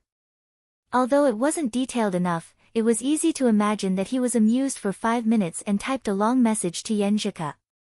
At this moment, he suddenly thought of something. He clicked on the military's Rapid March, who was in charge of contacting him. Scratching head and smiling expression, "Can you do me a favor? I still owe old Nanny Chio 600 yuan for the jade pendant. Can you help me? I'll transfer the money to you via QQ. He was quite nervous when he sent the message, expecting a reply of F*CK your mother. But Rapid March was quite restrained. After a few seconds of silence, he replied with one word, okay. Lu Qing heaved a sigh of relief and looked up. He happened to see the young couple he met on the way to the bus. They were also going back today. Lu Qing looked around and found that there were no more seats connected to each other. He stood up leisurely, pushed his black-rimmed glasses, and waved at them with a smile. Come on, sit here. I'll let you. Seeing his bright and friendly smile, the young couple looked at each other in surprise and felt that there were more good people in this world. After staying at home for a few days, Lu Qing, whose longing had almost turned into impulsiveness, set off on his journey again. He flew to Wuyue province to see his master. Give me the item of the fighting formula later and familiarize yourself with the illustration of the ice spirit force, said Geyser casually. Oh, by the way, do you want to participate in a competition? The champion's prize is more than 5 million yuan. What competition? Lu Qing, who was eager to make money, asked. He couldn't practice the fighting formula with the jade pendant, but he could write one for the military since he had deepened his understanding. As for the effect and how long it would take for the jade pendant to lose its charm, that was another matter altogether. Geyser laughed. The King of Youth tournament of 4 countries doesn't include our country. It's not broadcasted in our country either. This time, we're invited to participate in the competition with 4 wild cards. Young fighters under the age of 23 who aren't physical invulnerability. If you want to participate and use a different style of fighting to complete your transformation, I can help you get a spot. When? Which countries? Lu Cheng's heart skipped a beat. Dongying, Miluo, Xinjiang, and Nanjing. August 12th to August 27th, Geyser said with a smile. Other than the champion, the top 8 also have a lot of prize money. I don't know if Peng Liyun and Renli will go.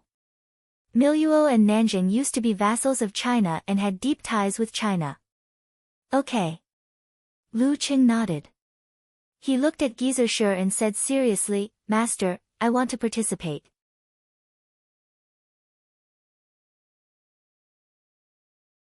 Chapter 448. Sure. Geyser thought for a moment and added, don't embarrass me. Miluo, Xinjiang, and Nanjing were the places where he had spent most of his time between the war-torn zones and China. He had plenty of acquaintances and friends. Master, do you have so little confidence in me? Lu Qing lampooned. He knew Shi Jiangwo's pride was at work again. After a dozen seconds of silence, Lu Qing asked curiously, Master, what kind of young experts are there in these 4 countries? How would I know? Why would an old man like me care about these juniors? Geyser replied with a look of disdain. Anyway, there are definitely Inhumans, but not many of them. Alright, hurry up and give me the fighting formula. Okay. Lu Qing had already observed the layout of his senior sister's house. As soon as he finished speaking, he bounced into the study. He unfolded the rice paper, pressed it with a paperweight, picked up the brush, and dipped it in ink. He took a deep breath, calmed his heart, and focused his mind. In his mind, he sketched out every stroke of the fighting character. Explosiveness, strength, dominance, vigor, and an unyielding spirit leaped out. His wrist hovered and the brush pressed down. The ink burned brightly as if it was about to burst out of the white paper and soar into the sky. When he was done, Lu Qing nodded in satisfaction as he looked at the spirited ink. This is much better than my usual signature. However, Meng Qi's energy, qi, spirit and will had not yet reached the level of connecting with heaven and earth. The charm of the depiction could not be stabilized as time passed. At most 3 months, at least 1 month, this do character could no longer be used for visualization and practice. It could only be like the Qian character he wrote for Wang Su, suppressing certain emotions with the remaining feelings until it completely returned to normal after a few years. Anyway, I'll just write it for them when it's no longer effective. Besides, with the Queen of Thought and the Divine Enchanter of Sin Flames level, they should be able to master it within a month. Lu Cheng's thoughts wandered. He picked up the rice paper on the table, walked into the living room, and handed it to Gizershur with a smile. Master, this is the fighting formula. That's it? Gizershur asked in astonishment. Where's the fighting formula I got from old Nanny Chiu? From his expression, Lu Qing interpreted the meaning of, "Your King kidding me." He felt embarrassed and smiled. Master, old Nanny Chiu's item is half broken. I restored the charm by myself, just like how I comprehended the attainment formula from the notes of Shushan study. As he spoke, he scrolled through his phone and found the photo he had taken for Yan Zhika. He had left the jade pendant at home and planned to bring it to Songqing in September. When he went to America, he would give it to his little fairy as a souvenir. Gizershur glanced at it, coughed twice, and resumed his, "I've seen everything" attitude. Like I said, you and the 9 words formula are connected by fate. You can say that the Longhu Immortal passed it on to you. As he spoke, he put away Lu Cheng's fighting formula and changed the topic. Since you're here, you can go through the formalities and get a visa to America. Once the quota is approved, we'll deal with the King of Youth League. For the next few days, you should train hard here and suppress the transformation. Try to grasp the basics of the visualization of Ice Spirit Force as soon as possible. Speaking of this, he took out a rolled-up atlas from his pocket and said jokingly, "This is my legacy. This is a memento of your master when I was at my peak. Don't lose it, you brat." Originally, I was going to lend you grandmasters for you to visualize, but after thinking about it for a while, martial arts have evolved for so many years. His comprehension, is a little unsuitable. It's better to use mine. Master, you're already able to make a visualization atlas that can be handed down from generation to generation? Lu Qing exclaimed in both astonishment and admiration.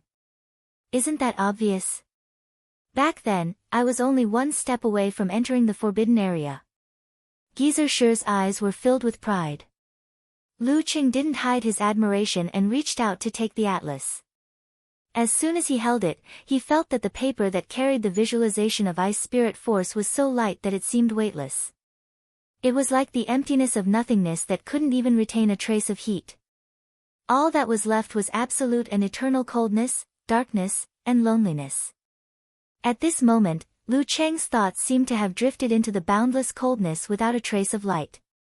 After some time, he came back to his senses and saw his master's smiling face. Ice Spirit Holy Light Atlas. Ice Spirit Holy Light Atlas. Lu Qing nodded slightly and unfolded the atlas in his hand. He saw that it was filled with flowing sparkling light. The light against the darkness was dreamy, beautiful, and pure, but it gave off a feeling of loneliness, darkness, and extreme coldness. Gizershur smiled and said, Ice Spirit Force will be formed when the Ice Spirit Force is connected to the Ice Spirit Holy Light diagram. When the transformation is completed, the force will be close to instinct. Only the Ice Spirit Holy Light diagram is needed, which can be used together with the eruption of Dan Force. Lu Cheng took a deep breath and felt the joy of finally coming into contact with top-level martial arts. This wasn't something that could be mastered easily. It couldn't be mastered in 10 to 20 minutes like the 9 words formula. It required a certain amount of time to succeed. For this, he had to suppress the transformation of his root pulp. If he had known, he would have practiced Ice Spirit Force and Emperor Yen Force in advance. However, Master probably didn't expect him to complete the crucial breakthrough so quickly and reach the inhuman stage. Sigh, was it because of my exaggeration that Master was unreliable? Lu Qing repented for 2 minutes. In the next few days, he only went out to handle the procedures. Most of his free time was spent studying and comprehending the Ice Spirit Holy Light Atlas. Based on his understanding of the cold and his 2 years of experience in the Ice Sect, he gradually gained some insights. After settling the procedures for leaving the country, Lu Qing finally got his hands on the Emperor Yen Atlas before the 4-nation tournament. Its charm faded quickly, the kind that wouldn't take more than 10 days. It seemed to be a little revenge from the military. This atlas was the exact opposite of the Ice Spirit Holy Light Atlas. Although it was only a piece of paper, it felt heavy when held in one's hand. It was as though countless dust particles had accumulated on it. When it finally exceeded the critical point, it collapsed and ignited everything, spewing out unimaginably hot flames. On the atlas was a drawing of a god wearing a tall crown and ancient robes. The core was a very dense mass that spread out layers of flames of different colors. They formed a ceremonial robe, majestic and terrifying. Combined with the Prairie Fire Atlas from before, he could master Emperor Yen force. Alright, brat, hurry up and practice. Once you've mastered both ice and fire, you can undergo the transformation, Gizershur instructed. Gizershur reminded him, go to Huahai tomorrow and meet up with the others at Haidong Airport. This is the contact number. Although it's an individual competition, we still have to go together as a team. Hey, if you don't go, you won't understand. The host this time was Xinjiang's capital, Fulua. Master, who else is participating? Lu Qing inquired curiously. He wondered if there was anyone he knew. Gizershur chuckled, then suddenly put on a straight face and said, I didn't ask. Lu Qing tactfully returned to his room and packed his luggage. Then, he took out his phone and sent a message to Yen Zhika. I'm going to Huahai. Who would have thought that my first overseas trip would be to Xinjiang instead of America? The message was like a stone sinking into the ocean. It was midnight there. Lu Qing quietly watched for a few minutes, then felt a surge of longing that was hard to get rid of. After that, he contacted the other party, confirmed the details, and booked the high-speed train ticket. When it was almost night time, Yen Zhika woke up and said, Cheng, I can't watch your match live again. Good thing we can find online resources in America. Ha, that's good. I can't understand much of my opponent's information. I'm a little unsure. Lu Qing replied humbly, but his spirits were lifted. The next day, he tried to understand Emperor Yen force, but without a doubt, he didn't gain much. After breakfast, Lu Qing carried his luggage and headed to the high-speed train station. He arrived at Haidong Airport before noon. At 2:00 in the afternoon, he met the leader of this competition, Zhong Ningtao, at the departure hall. Alright, wait a few more minutes. They said they'll be here soon. Zhong Ningtao had a slick-back hairstyle. He was of average height and had a kind smile. Okay. Lu Qing didn't rush to ask who else was there. He took out his phone and reported to his wife. Meet up. Looking forward to teammates. Just as he sent the message, he sensed something and turned to the other side. He saw a young man in a white t-shirt and casual pants walking over with his luggage. He had a clean smile and a leisurely temperament. His eyes seemed to have just returned from a long journey. It was Peng Liyun.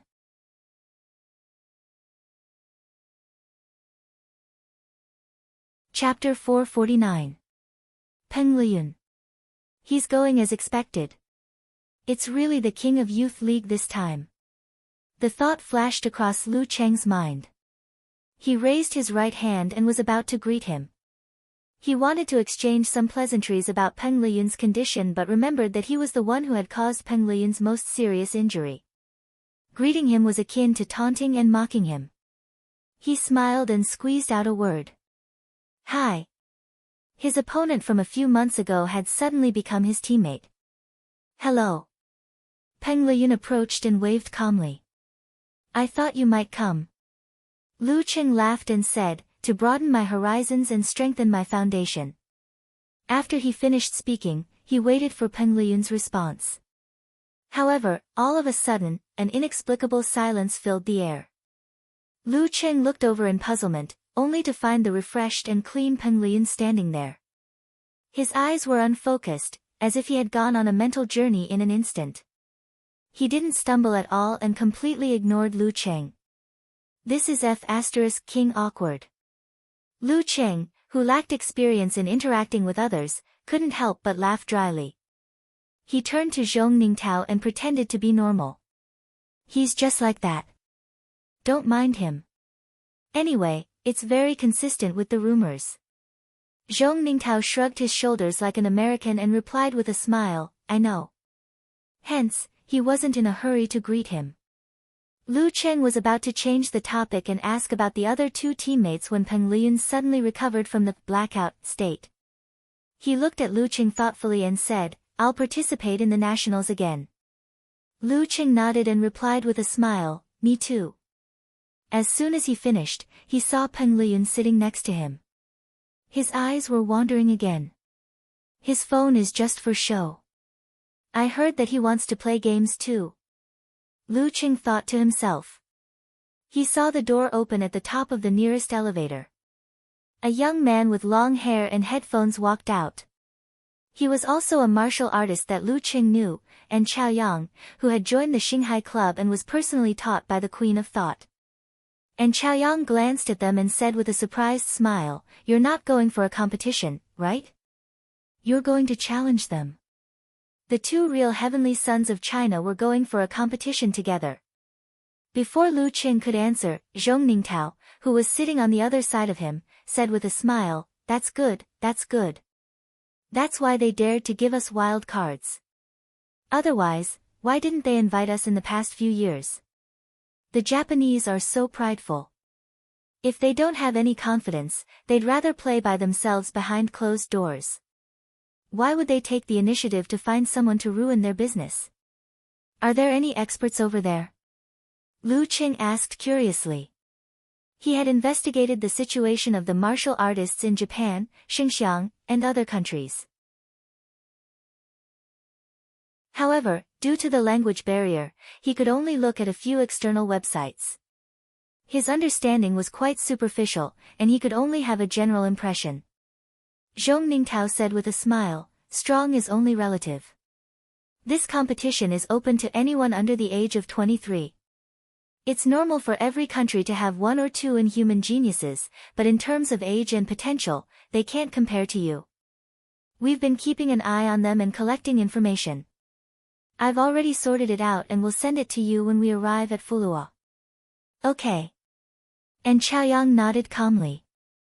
After joining the Xinghai Club, under the personal tutelage of the Queen of Thought, he had made rapid progress. He felt confident that he would be able to break through to the inhuman stage in the next year, which was before he was 23 years old. Therefore, he did not have any psychological trauma when encountering such an enemy. Lu Cheng's blood was boiling with excitement. He couldn't wait to experience the martial arts of other countries and spar with their geniuses. Moreover, due to communication issues, it would be difficult to understand each other in this competition like in China. There would be more surprises and surprises. Well, if the information provided by the leader wasn't detailed enough, he could ask Unparalleled Dragon King in the group later to see if he had more information. Sounds interesting. Peng Liyun had come back from his days at some point and said with interest. Hearing his words, Lu Cheng couldn't help but complain to himself. Could this guy be a cyborg? He's in power-saving mode when he's not fighting or learning. Well, it's very possible. They weren't familiar with each other, and they weren't extroverted like Kai Zhongming. After chatting for a few minutes, Peng Liyun went back to daydreaming. And Chaoyang put on his headphones and focused on enjoying the music. Lu Cheng and the leader, Zhong Ningtao, were left looking at each other. Luckily, Lu Cheng was someone who had been influenced by Talker for a long time. He didn't let the atmosphere become awkward. After waiting for a while, the fourth member still didn't appear. Zhong Ningtao stood up and looked around. He didn't find anything. Should I call and ask? Oh right, who is it? Lu Cheng finally asked the question that he had forgotten. You guys know each other, Renli. Zhong Ningtao took out his phone and wondered if he should urge the genius girl. Renli. This is really the strongest team. Lu Cheng was shocked. He thought that Renli, who had almost completed her transformation, would focus on stabilizing herself and wouldn't join in the fun. Who knew that she would join in? Well, the Inhuman stage belonged to the internal division of the Dan stage. The martial arts they practiced were not much different from when they were at 6th pin. Renly had already mastered what she needed to master. As for what she hadn't mastered, she wouldn't be able to master in such a short time. Just like himself, he had already mastered all the martial arts below physical invulnerability of the ice sect. Even though there were more than 100 Dan stage kung fu styles, there were only 20 to 30 styles that were actually needed to be practiced. The rest were all created by predecessors and improved upon. Furthermore, the improved versions were re-recorded as new styles. That was why there were so many kung fu styles.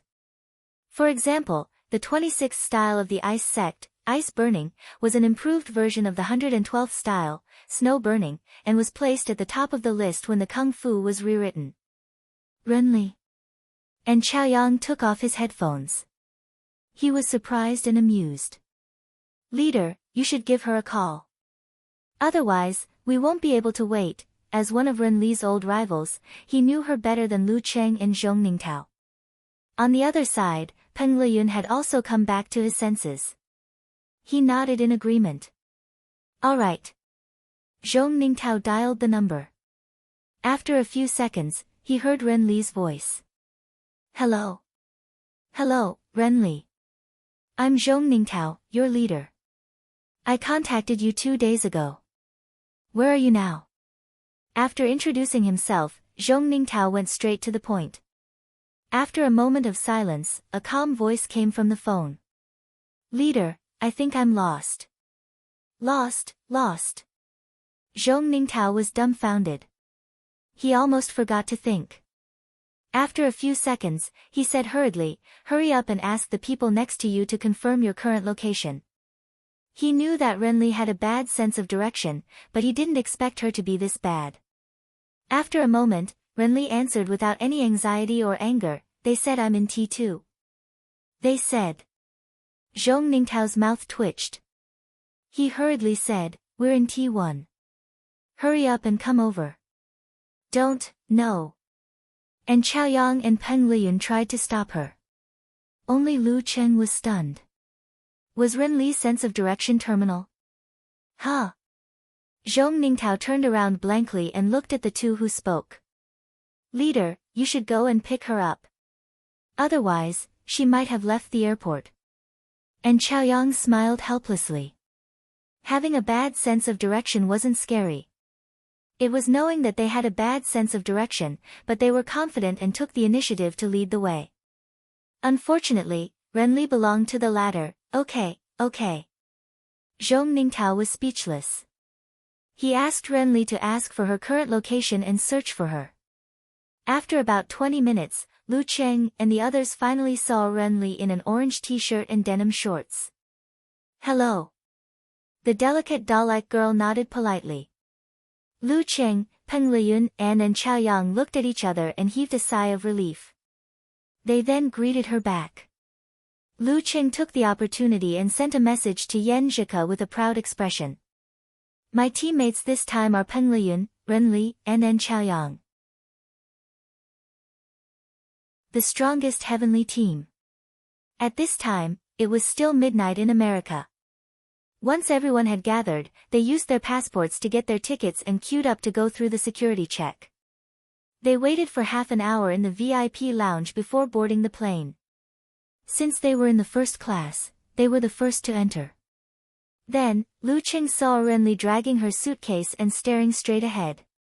She didn't look back and didn't even look at the seat number beside her. Heh. He twitched his mouth and reminded her, Renli, here. As Lu Cheng spoke, Peng Liyun, and Chaoyang and Zhong Ningtao also stopped her. Renli stopped and looked at where they were pointing. She showed an embarrassed expression and ran back with small steps to put her luggage in the seat above.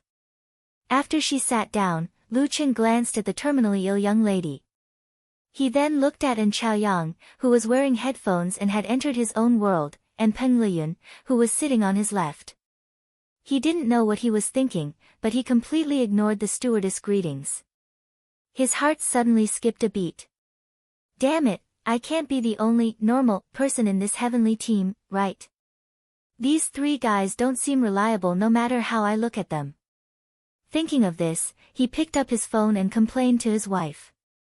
At this moment, Yenjika suddenly popped up and replied, "Hey. Ha, Brother Cheng, you can do it. Pfft, why are you awake? Don't delay your classes tomorrow." Lu Qing replied happily. "Can't I wake up in the middle of the night?" Yenjika replied. The two of them immediately started chatting happily. After a few minutes, Peng Liyun, Ren Li, and Chaoyang all looked at Lu Qing, who was smiling and playing with his phone. They all had the same expression that Lu Qing had when he looked at them just now. After successfully arriving at Fulua, the capital of Xinjiang, Lu Qing and the others got on the bus and arrived at the hotel. After checking in, Ren Li took the lead and led the way to the restaurant. She was grabbed by the leader, Zhong Ningtao. The consequence of Zhong Ningtao grabbing her shoulder was that she used absolute reaction and threw him to the ground. While Lu Qing was mourning for him, on the other side of the hotel lobby, two men who looked like Japanese were observing them and comparing them to the photos on their phones. "They are the strongest ones," said one of the Japanese men in a low voice.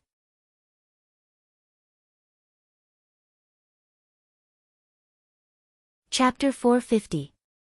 I'm sorry. After throwing Zhong Ningtao to the ground with a suplex, Renli came back to her senses. She clasped her hands together and apologized repeatedly. Luckily, she wasn't the kind of person who would go all out and hold back her strength. Otherwise, with their skills, Zhong Ningtao would have broken a few bones. At this moment, he only felt a little dizzy. Rubbing his sore spots, he got up slowly and forced a smile. "It's nothing. I've been through a lot too. Oh my, this girl looks so harmless, but she's actually so scary." Lu Qing leaned over and glanced at the opposite side of the hall from the corner of his eye. He lowered his voice and said, "Leader, there seem to be two Japanese looking at us." In the eyes of other countries, Chinese and Japanese were very similar and hard to differentiate. Single eyelids and short stature weren't important labels. However, to the two countries, they were easy to distinguish. It was as though there was a distinct feeling between them. "Ha, it's nothing. They like to collect information like this," explained Zhong Ningtao. "They are very serious in their work, but also very rigid. Our situation was reported to the organizing committee in the morning. Xinjiang's people didn't even come to confirm it, but they did." After a few words, he looked at the watch on his wrist and said, "There's no time difference. It's 6:30 now. Go back to your room and rest for a while. We'll gather here at 7 and go out to find food. We don't have anything to do for the next few days, so we can relax and have fun while waiting for the competition to start." "Oh right, what do you want to eat? Any suggestions?" "Anything," Peng Liyun answered casually. His gaze swept across the golden Buddha statues in the hotel and he fell into deep thought. "Anything is fine." And Chaoyang pulled a suitcase with one hand and put the other in his pocket. With his headphones on, he leisurely observed the exotic guests coming and going. "I'm not a picky eater, really." Renli caught on to the main point. Zhong Ningtao looked at Lu Qing, sadly, and was delighted to see him take out his phone and open the review app. "Leader, I'll look around and see if there's any good food nearby. We can discuss it later. When traveling, you can't let down good food. Anyway, Ku and I are the kind of bored tourists who value each other more than good food more than local customs, and local customs more than beautiful scenery. Okay, add me on WeChat." Zhong Ningtao was very touched. Most of the time, Lu Cheng's WeChat was just for show. But recently, the non-students he knew seemed to like it more, so he gradually got used to it. He even started to feel that it was quieter and quieter, so he wanted Ko to use it more often. After scanning the QR code, they escorted Ren Li into the elevator. They didn't leave until they saw her enter the apartment. Lu Qing put down his luggage, sat by the bed, and browsed through the delicacies around him. After a few minutes of discussion with the team leader, they decided on a Xinjiang cuisine. After doing all this, he found that Zhong Ningtao had already sent the opponent's information to his mailbox. He downloaded it and browsed it. Kaori Karasawa, 22 years old. Successor of the Shinzai sect in Japan. 6th Dan Black Belt, equivalent to a 5th pin in China. Developed Qi at the end of last year, equivalent to the inhuman stage. Hailed as a beautiful girl genius that appears once every 3,000 years in Japan. However, they always like to exaggerate. Compared to Peng Liyun at the same age, she's still lacking. There were many sects in Japanese martial arts. Under the auspices of the country, the white belt represented amateurs, while the black belt represented samurai. 9th Dan was the highest, and 1st Dan was the lowest. Among them, 8th Dan and 9th Dan were equivalent to the top 3 ranks in China. At the end of last year, 21.5 years old, almost at the inhuman stage. What a formidable opponent. Lu Qing thought as he continued scrolling. He saw Kaori Karasawa's photo and the introduction of the Shinzai sect. She was indeed a pretty girl. She wasn't very tall, just a little over 1.6 meters. She had baby fat on her face, round and adorable. Lu Qing scanned through and looked to the back. Muko Yamashita, almost 24 years old. Founder of the extreme Hado sect in Japan. 5th Dan Black Belt. Developed Hado in May, equivalent to the inhuman stage. This was a tall man with long arms. He had thick eyebrows, rugged looks, and shocking muscles. Waku, a direct disciple of Xinjiang country's Theravada Buddhism, an ascetic monk with the title of Arhat. At the age of 23, he has already mastered the 16 Insight Wisdom, to the Walking Insight Wisdom, which is equivalent to the inhuman stage. Vagar, son of Miluo's warlord. Possesses the supernatural ability of thunder and lightning. Cultivates Miluo's martial arts and is extremely domineering. 23.5 years old. As Miluo doesn't have a standard evaluation system, his strength can only be said to be on par with Kaori Karasawa. He is one of the 2 most likely to win this competition. Banam, representative of Nanjing. At such a young age, he is already the sect leader of Jia Hequan. Vicious in his attacks, ruthless to others and even more ruthless to himself. Their martial arts path is similar to our country's. He has just broken through to the inhuman stage, 22 years old. Xinjiang, Miluo and Nanjing are close to war-torn areas. The political situation in the country is often unstable. One has a king, one is a warlord, and one is a military government. Therefore, the status of women in the country is lower, and it isn't easy for them to practice martial arts. Lu Qing swiped his finger and flipped through the pages quickly. He remembered the looks of the 3 of them. Waku was sallow and skinny. He was barefooted and wore a red robe. He didn't seem to be any different from most of the ascetic monks. However, his eyes were deep and dark, as though they were hiding a pure land of self. Vagar was wearing a blue general's uniform. He was tall and strong with a cold face. Banam was less than 1.7 meters tall. His skin was tanned and as strong as steel. His wrists and legs were wrapped in white bandages. Other than the 5 of them, Zhong Ningtao also listed a few martial artists with potential from the 4 countries. Lu Qing took a quick glance and took his phone with international data package. He pocketed his wallet and took the elevator back to the 1st floor. He waited in the lobby for his teammates to meet up. This time, Zhong Ningtao didn't make any mistakes. He knocked on Renli's door and led her down personally. He didn't want this young lady to get lost in the sea of people in the hotel again. Let's eat here. Zhong Ningtao showed Peng Liyun and the rest the name of the restaurant that he and Lu Qing had decided on. Okay. And Chaoyang and the rest went with the flow and didn't have any objections. When they were about to leave the hotel, Lu Qing couldn't help but ask when he saw the tanned, short, and skinny Xinjiang people outside. Leader, do you speak Xinjiang language? Zhong Ningtao looked at him, then at Peng Liyun, Renli, and then Chaoyang who had the same question. He gave a look that said, how can you ask such a childish question? I don't know. Don't know, don't know, don't know. Lu Qing, who originally thought that he and the leader were the most reliable in the team, was dumbfounded. Even the usually calm Renli and Peng Liyun were stunned for a moment. Ha, don't know, don't worry.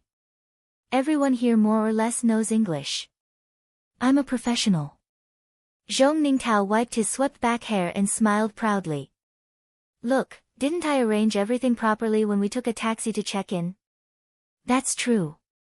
Lu Qing heaved a sigh of relief. And Chaoyang pondered for a few seconds, then suddenly opened his mouth and asked directly, Leader, you've been to Xinjiang before, right? Zhong Ningtao gave a dry laugh and answered sincerely, nope. Then, he added, don't worry, don't worry. I'm on good terms with the people in the embassy here. That's why they sent me here. Lu Qing, Peng Liyun, Renli, and then Chaoyang looked at each other and saw the confusion in each other's eyes. This might be a little unreliable, why don't we just stay in the hotel and eat instant noodles? Under Zhong Ningtao's persuasion, and because they were skilled and bold, they continued on their journey. Following the navigation on the map, they found a restaurant about 700 meters away that had a rich Xinjiang atmosphere. The architecture here was influenced by Buddhist aesthetics. There were many sculptures, and they liked to paint. It was quite unique.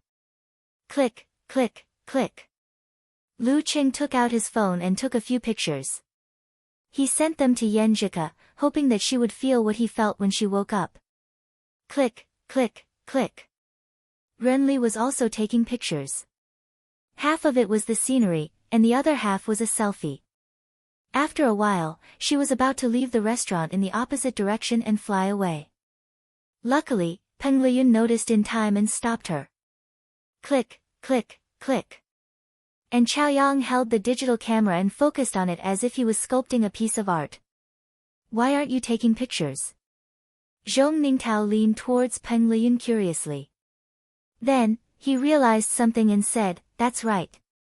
Someone with a carefree personality like you wouldn't like to take pictures. He would rather be in a daze.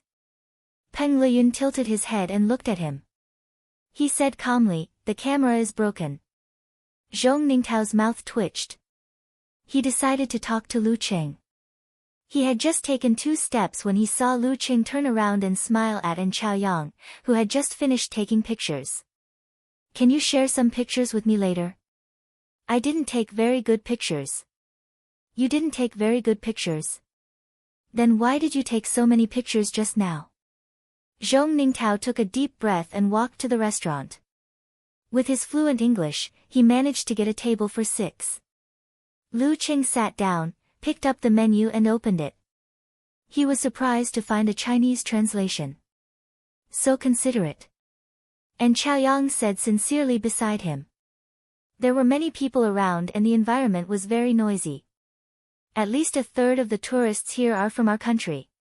How can we not have a Chinese menu? Zhong Ningtao said with a smile. He waved his hand to the waiter and started to order. Halfway through the order, the petite girl with brown skin suddenly said a lot of things. Lu Qing and the others looked at each other. Can you speak English?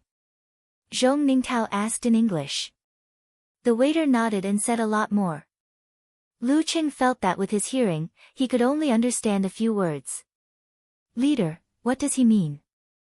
Renli pulled Zhong Ningtao and asked in a low voice out of habit. Zhong Ningtao replied in English with a confused face, I don't understand, this waiter's English accent is too strong. It's too local. I'm dumbfounded, let me try. Good student, Peng Liyun started to use English. However, after a while of gesticulating, he still failed to communicate. And Chaoyang and Renli were eager to give it a try. They both used exam-oriented English to try to help, but they all failed miserably.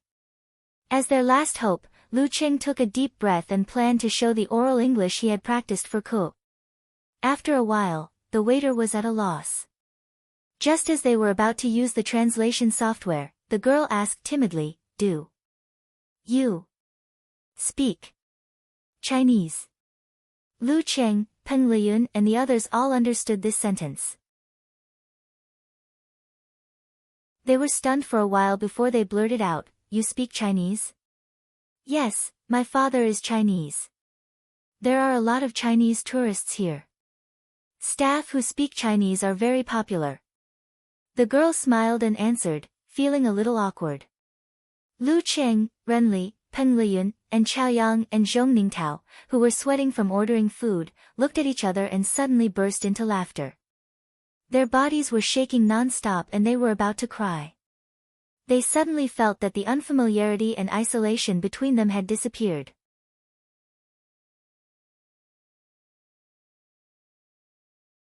Chapter 451. After laughing for a while, Zhong Ningtao picked up the menu again and ordered in Chinese according to the speed of their conversation. The petite waitress listened with a blank face. In the end, she smiled embarrassedly and said, Can you slow down? Too fast, too fast. I don't understand." Her Chinese expression was rather shaky. "Okay."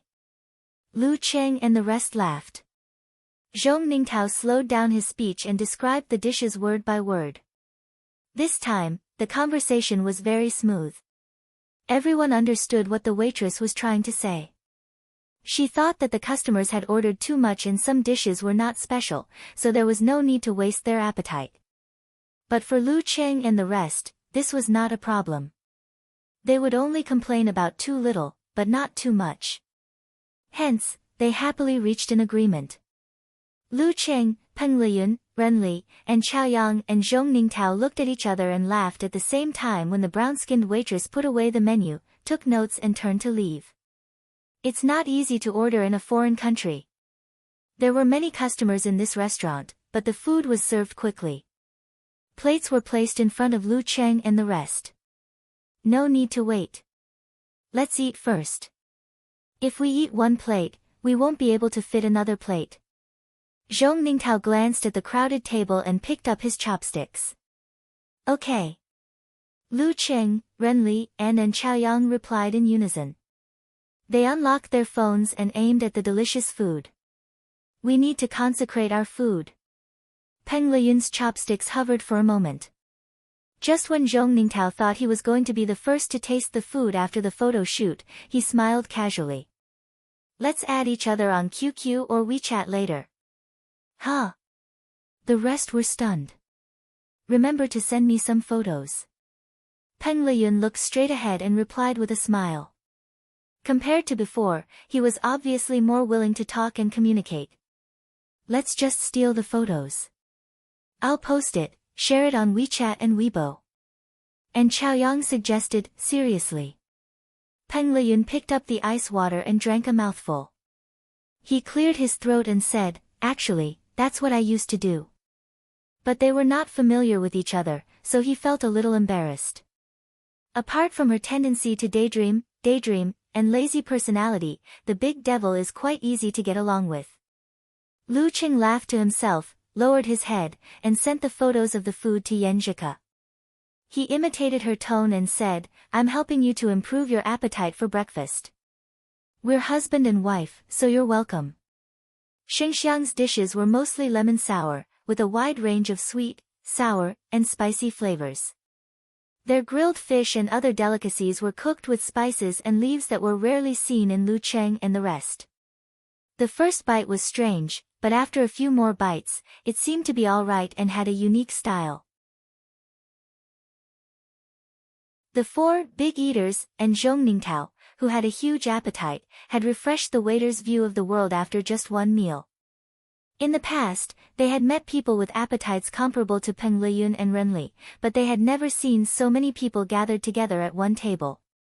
In the end, the chefs, who felt that their culinary skills had been greatly affirmed, came to the front hall and sincerely greeted Lu Cheng and the rest.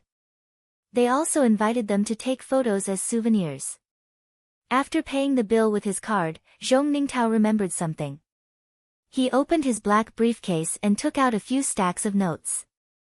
Here's the Xinxiang shield. 30,000 per person. This is for your daily expenses. You can swipe your UnionPay card at most places, and there's a discount. 1 yuan in China could be exchanged for a little over 7 Xinxiang shields. Lu Qing took the money and looked at the colorful notes. Then he heard Zhong Ningtao say, "You can go around here. This is a more prosperous area in Fulua. Renli, you have to follow them. No, follow me. You can't go alone. Also, you have morning exercises tomorrow, right? There's a quiet place on the left of the hotel. Renli, what time do you usually wake up?" "About 5:30, Renli volunteered.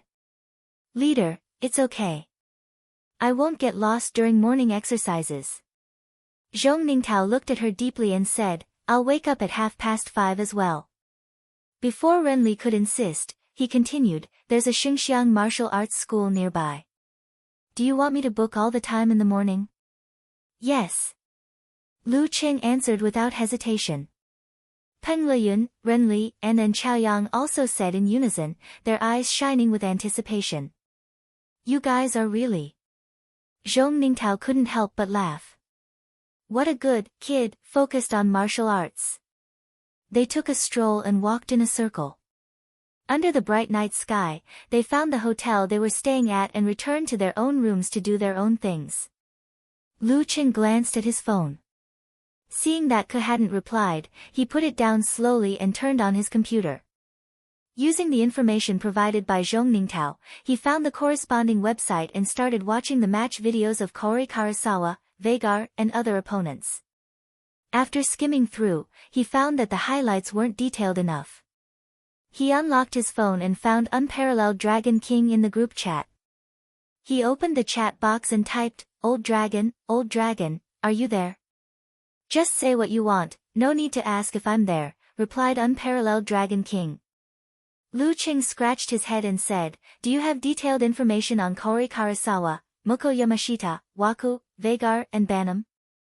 "Damn, you want to watch the King of Youth League? You know about this?"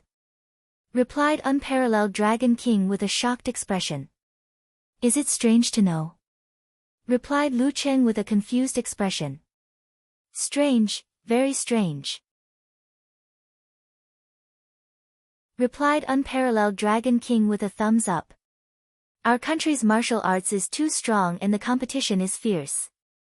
After I returned to China, I found that other than the international arena and professional competitions of a few big countries, everyone rarely pays attention to foreign martial arts and fighting. I didn't expect us to have a common interest. I just happened to be here." Lu Qing smiled through tears and admitted that he was just one of the big shots in an attempt to dispel Unparalleled Dragon King's unnecessary excitement. "Oh, you're in Fulua?" asked Unparalleled Dragon King with a sudden realization. He subconsciously thought that Schrodinger's tiger was traveling with his girlfriend after meeting her parents.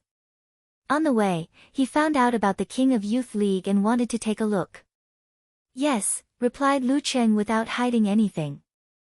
"Not bad, if I didn't prefer to stay at home, I would have flown to Fulua," replied Unparalleled Dragon King.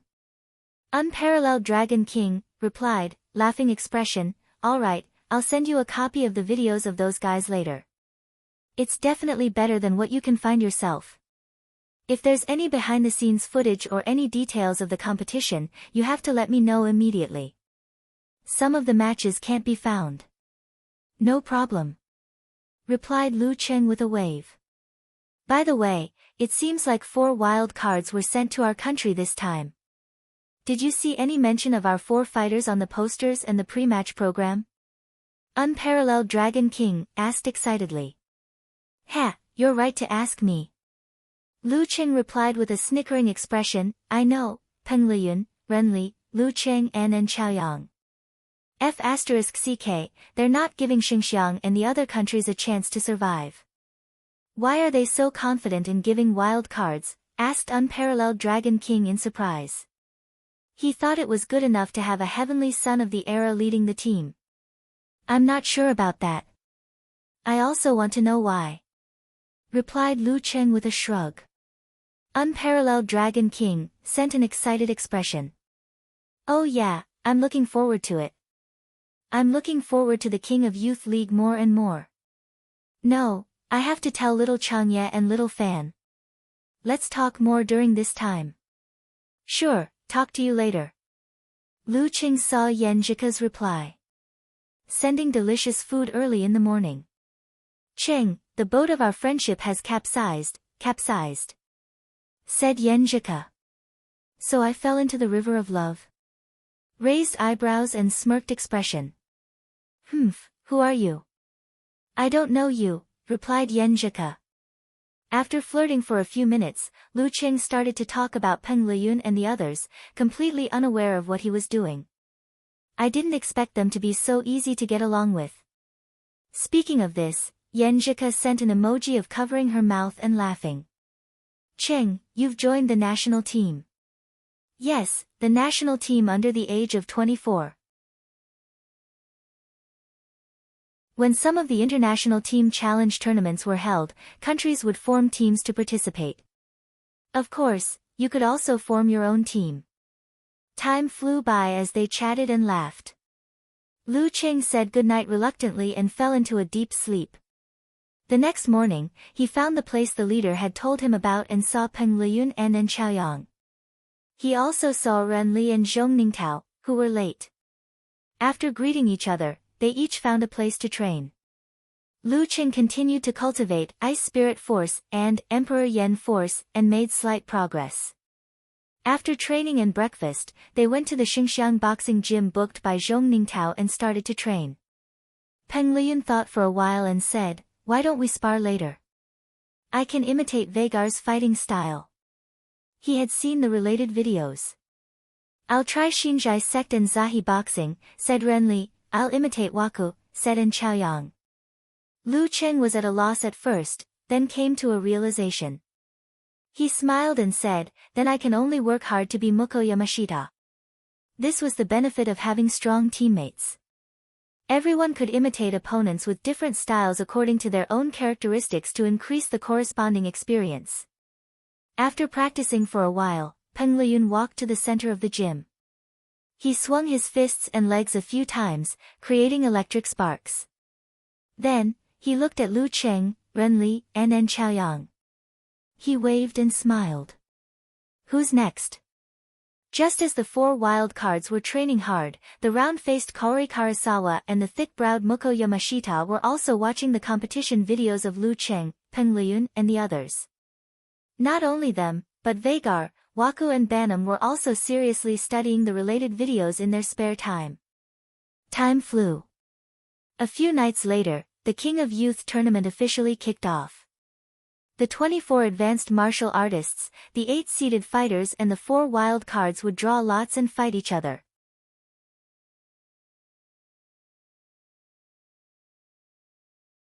Chapter 452. The Xingxiang Stadium in Fulua was brightly lit and packed with people. It had the unique atmosphere of a crowded and passionate place. The competition will start with a double elimination format. There will be 1 round every day. Whoever loses 2 rounds will go home until the top 16 are left. Leader Zhong Ningtao explained the situation as he led Lu Qing, Peng Liyun, and the rest to their predetermined seats. "It's almost the same as the provincial youth tournament last year." Lu Qing nodded slightly. He observed the stadium as they walked and tried to be a good husband. Xingxiang was deeply influenced by the Buddhist culture. Golden statues of wisdom kings and arhats were placed around the venue. Some of them looked evil, some of them looked solemn, some of them looked bitter, and some of them had lowered eyebrows. Looking at them, one would inexplicably feel a sense of anxiety and trepidation. Under the suppression of these Buddha statues were 3 wide arenas in the shape of the Chinese character, Tri. There were many swastikas engraved around the arenas, giving off a sense of tranquility, illusion, and detachment. 1 inside and 1 outside. The combination of these 2 feelings seemed to be able to affect the emotions of the fighters in the arena. The work of a master. And Chaoyang was listening to music with his headphones on, but he controlled his voice so that it was no different from normal. Peng Liyun returned from his daydream. He glanced over and laughed softly. "This is the home field advantage." Those Buddha statues and those swastikas were probably the work of the eminent monks of Southern Buddhism. They were the enhanced version of the forwarding formula that Lu Qing wrote for Wang Su. They were used to disrupt the minds and spirits of non-Theravada monks and create the most advantageous environment for themselves. Yeah. Renly took 2 steps forward and took a picture of the Buddha statues and the swastikas. She walked back to Zhong Ningtao, who looked like he was facing a formidable enemy. She said innocently, "Leader, I'm not blind. I can't see you guys. It's just a few steps. I won't get lost. It's always better to be safe than sorry." Zhong Ningtao replied earnestly. He felt exhausted from the past few days. Beside him, Lu Chen was sending the picture he just took to Yan Zhika and discussing the home field advantage with her. Ahem. Zhong Ningtao cleared his throat. We're about to enter the arena. Everyone, keep your spirits up. Oh right, the contestants who can enter this competition are mostly equivalent to rank 6 martial artists. All of you, be careful. Don't be too careless. These are all geniuses from their countries, or former geniuses. Okay. Lu Qing nodded solemnly, indicating that he understood. Theoretically speaking, he was only at the level of a top-notch rank 6. He had yet to truly step into the door of the inhuman stage and undergo a transformation. Therefore, when facing these strange contestants who did not know much about Kung Fu, they could not afford to be careless. Just as Peng Liyun was about to say something, the broadcast sounded. It was repeated in Xinxiang and English. It's our turn. Zhong Ningtao called out in a hurry. He straightened his back and stood in front of the team. Seeing this, and Chaoyang took off his earphones and hung them around his neck. Peng Liyun's gaze became more focused. Renli and Lu Qing silently switched their phones to silent mode and stuffed them into their pockets. After more than 10 seconds, the impassioned melody of the national anthem rose. Lu Qing and the rest, who were inexplicably excited, walked out of the passageway unhurriedly under Zhong Ningtao's lead. They entered the arena and headed for the VIP seats. Not long after he appeared in front of everyone, he suddenly felt a prickling sensation on his skin. Following the source of the prickling sensation, he saw a burly man with exaggerated muscles in the Japanese delegation. He was wearing a traditional samurai outfit and was looking at him with a deep gaze. Bam! Their gazes seemed to meet. Light gathered in Muko Yamashita's eyes, forming a white wave. It was so bright that Lu Qing felt as though he was looking at a strong light. He narrowed his eyes slightly and his pupils suddenly darkened. It was as though there was a boundless starry sky in his eyes. The scarlet sun and sparkling stars swallowed all the external light as it rotated slowly. At the same time, Renli's heart skipped a beat. She followed Lu Cheng's gaze and happened to see a beautiful girl in an elegant kimono with exquisite makeup. Her round face was cute, her eyes were like mirrors, and her aura was quiet and gentle. It was as though she was just an illusion. The current successor of Shinjai sect, Kaori Karasawa. Whoosh! A strong wind suddenly blew in the arena, blowing chaotically. No one knew where it came from and where it went. And Chaoyang also found inspiration and reacted as though he was reminded of the scenery. Instinctively, he turned his head and made eye contact with a skinny, yellow-robed monk in red robes. He felt his disgust and abandonment towards everything in the world. All illusions should be broken free from them. Water gushed out from his mind, containing a sense of vitality. It washed away and Chaoyang's melancholy and despair. What a powerful mental infection. And Chaoyang took a deep breath, retracted his gaze and looked at the other mighty ones. Beside him, Peng Liyun saw Vagar at first glance. He saw his cold face, his well-ironed blue general uniform and the dancing electric snakes in his eyes. Crackle. A strange sound was heard in midair. The lights in the Xinxiang Stadium dimmed for a moment before returning to their former glory. Lu Qing shifted his gaze away from Muko Yamashita. His footsteps swept past Kaori Karasawa, Waku, and Vagar without the slightest hesitation. Feeling their unique aura, he relied on the secret assistance of the army formula and fighting formula to not be at a disadvantage. Finally, his gaze landed on the Nanjing delegation. He saw the tanned Bantam sitting with his arms crossed.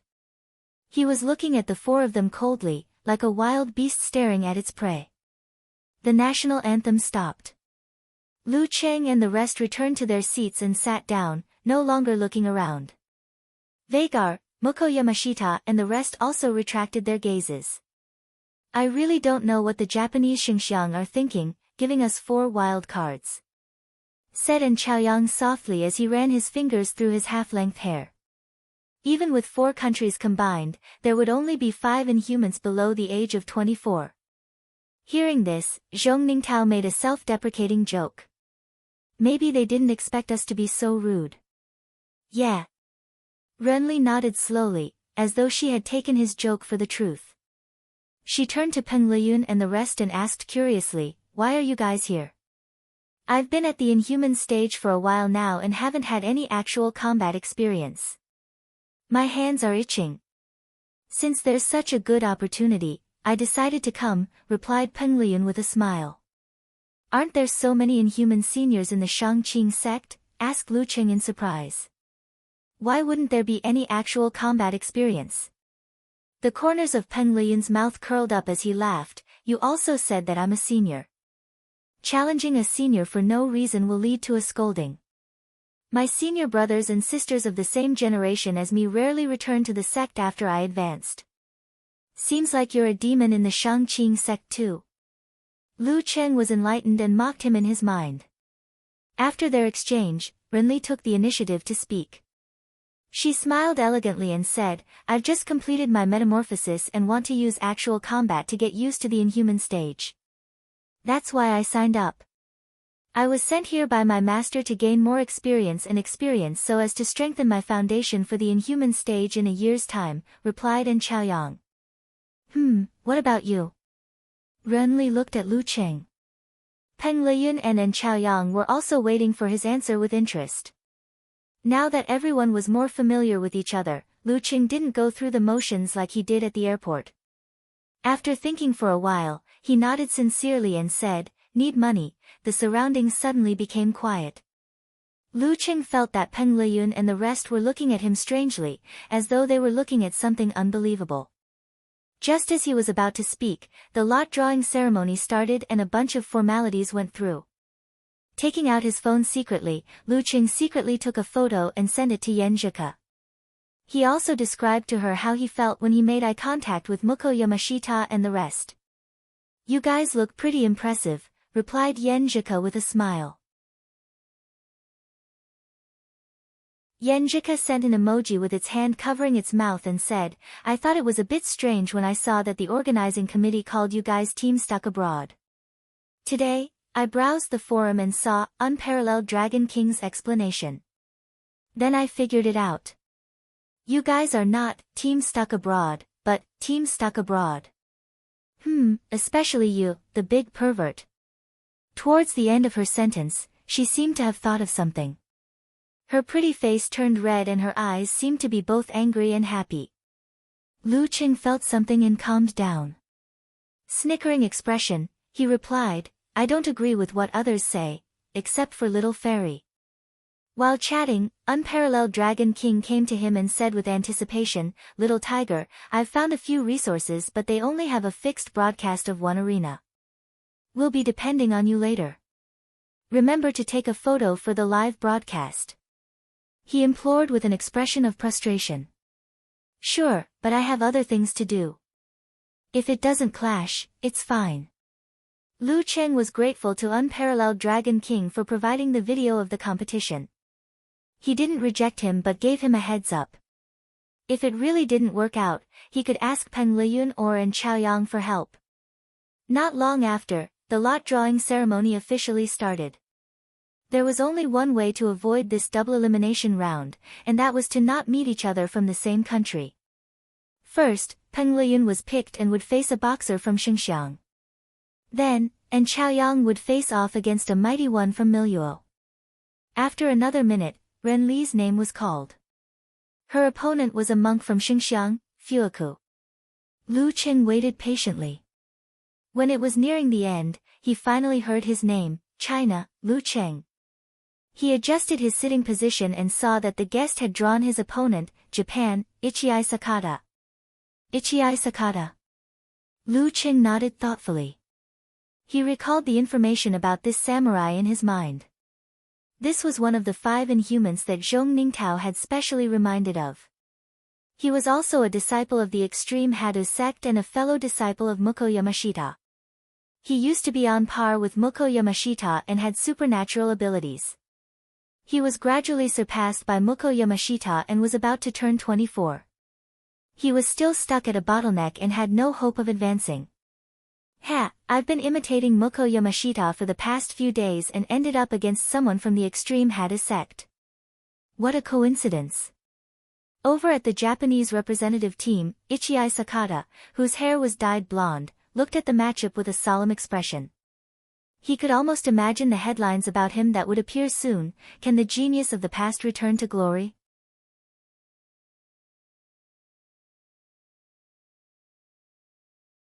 Chapter 453. After the drawing of lots, the 5 representatives returned to their respective changing rooms to prepare for the first round of double elimination. I'm so angry. Cheng, your match will be broadcasted, but I have to go to class at that time. Yenjika sent a message with a, woof, I'm going to cry, emoji.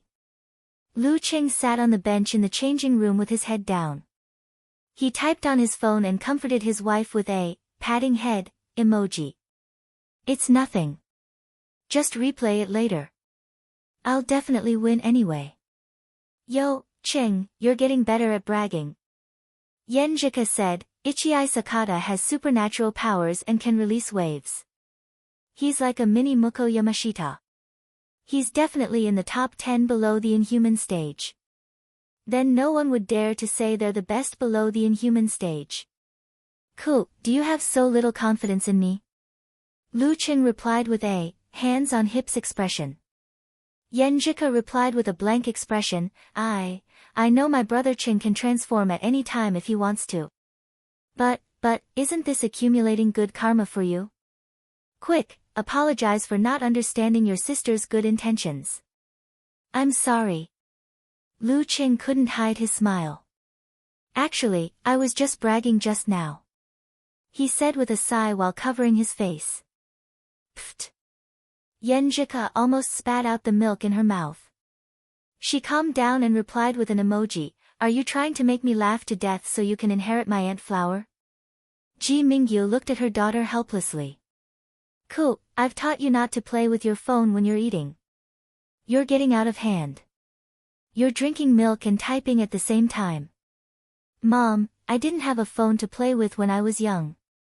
Yenjika quickly sat up and pointed out the problem. Ji Mingyu was momentarily speechless. After a few seconds of silence, she said, get the point, yes. Yenjika ate quickly and gracefully, finishing her breakfast in a few bites. She wiped her mouth with a napkin, picked up her phone and unlocked it. Lu Qing replied with a, silly smile, I admit that I'm stronger than Ichii Sakata, and I have that much confidence in myself. But since I haven't completed my transformation, the gap can't be too big. He still has a chance of winning, so I have to be cautious and give it my all. This concerns the cost of the plane ticket to see my fairy. It's good that you know. Yenjika's mood was lifted, and the dimples on her cheeks were sweet and soft. How should I cheer you on later? I won't say anything that's too mushy. Kiss me. Cool, I feel like I'm back in the Warrior Sage Challenge tournament. Lu Qing replied with a snickering emoji. Suddenly, he felt a little sentimental and sighed.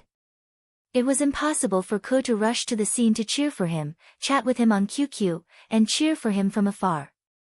The only difference was that they were just friends at that time. Their feelings grew bit by bit as they progressed. But now, they had made a lifelong commitment to each other, and they didn't want their feelings to fade. Yeah. Yenjika pursed her lips and suddenly became quiet. She paused for a moment and gently typed a few words. Cheng, I miss you. Looking at her own missed message, she paused for a few seconds before deleting it word by word. She was afraid that it would affect her husband's mood during the competition. Taking a deep breath, she replied with a blushing face. That's different. You earned money for yourself, but now you're here to see me, that's true. Lu Qing suddenly felt a little more motivated. After chatting for a while, Yenjika began to tie up her hair, put on her glasses, packed her bag and prepared to leave the house. Lu Qing lifted his head and saw Peng Liyun leaning against the wall opposite him. His eyes were unfocused, and no one knew what he was thinking about. And Chaoyang's body moved slightly, and his head nodded slightly. He was quietly intoxicated by the melody in his headphones. Renli was holding her phone in her hand, playing a video of her opponent that she had found. Her eyes, however, were looking at the floor, admiring the floor tiles with unique and exotic patterns. A bunch of salted fish. Lu Qing thought of this inexplicable phrase. He shook his head helplessly and flipped through the information on Ichiai Sakata stored in his phone. At this moment, he heard 2 crisp claps. Zhong Ningtao clapped his hands, waking up the salted fish in front of him and attracting their attention. He cleared his throat and said, "This is the semi-finals of the national team.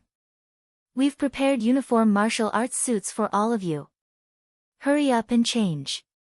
There are only 15 minutes before the official start. You can stay in the locker room or go to the stands. Pay attention to the broadcast announcement and wait around the corresponding arena 1 round before the start. Renli, don't nod blindly. You have to follow me." Ah. Renli looked innocent. It's just a martial arts stadium.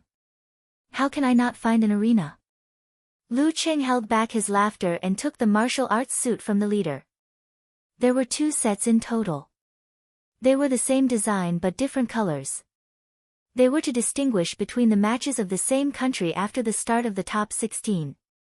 One of them was plain white with a vertical red stripe from the shoulder to the waist. It looked like a ribbon. It was very cool. The other was red with golden stars. It was flamboyant. Lu Qing chose the first set. He changed in the bathroom and put on the training shoes that Wu Qinggui's company had made for him. They were white and eye-catching, with a unique design. Walking out of the bathroom, he saw Peng Liyun and Chaoyang had made the same choice as him. Renli preferred the red one. As for the martial arts shoes on her feet, they were all different. Shall we go to the stands? Asked Lu Qing, who was going to do a live broadcast with words and pictures. Sure.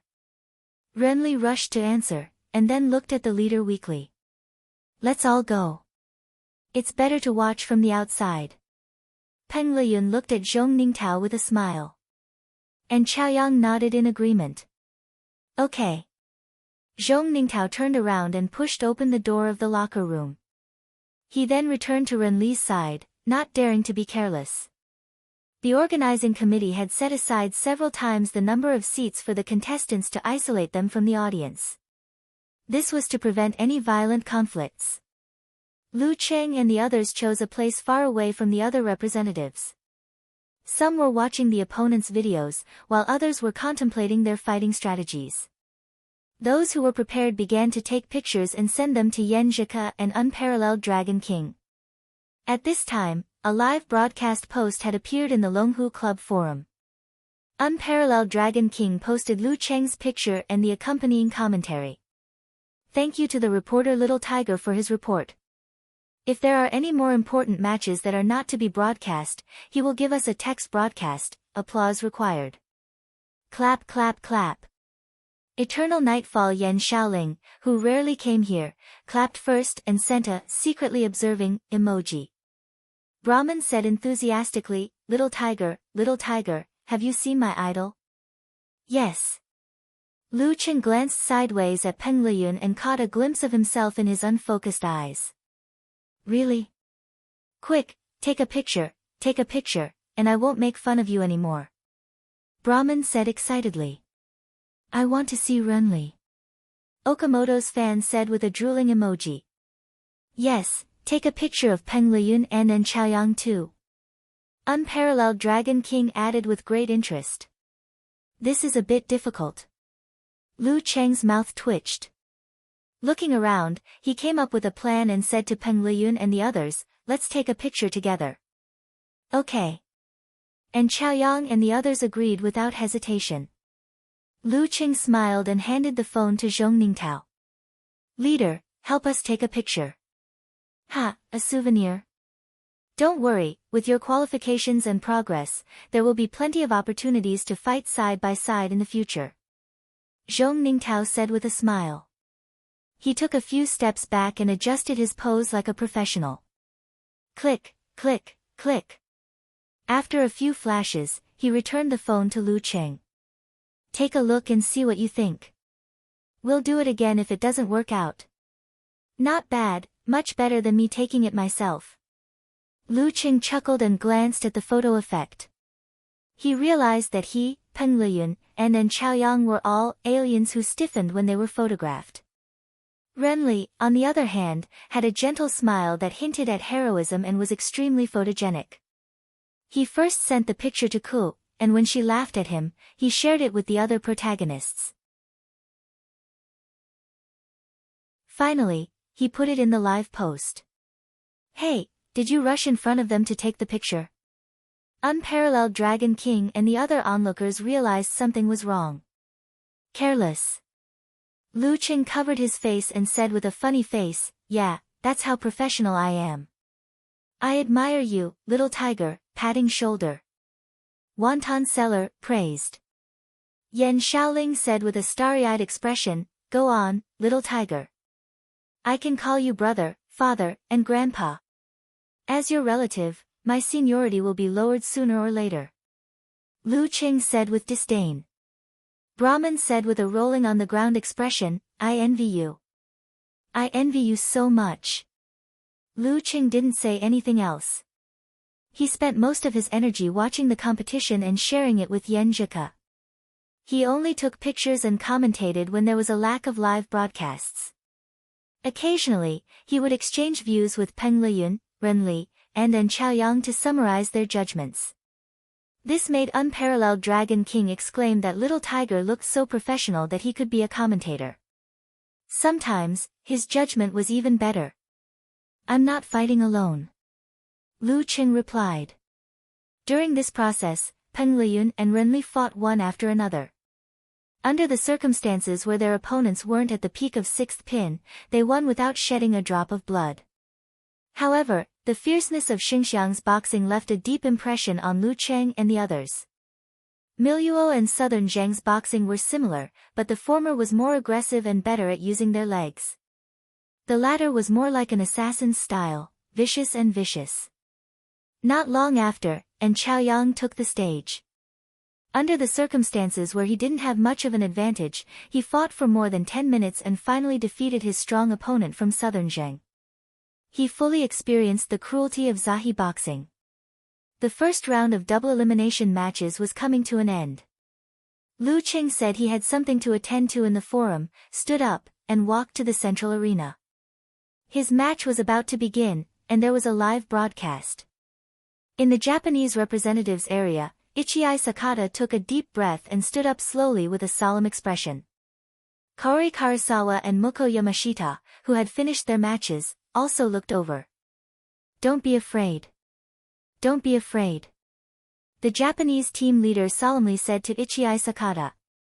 "Yes." Ichii Sakata bowed deeply and turned to walk to the arena.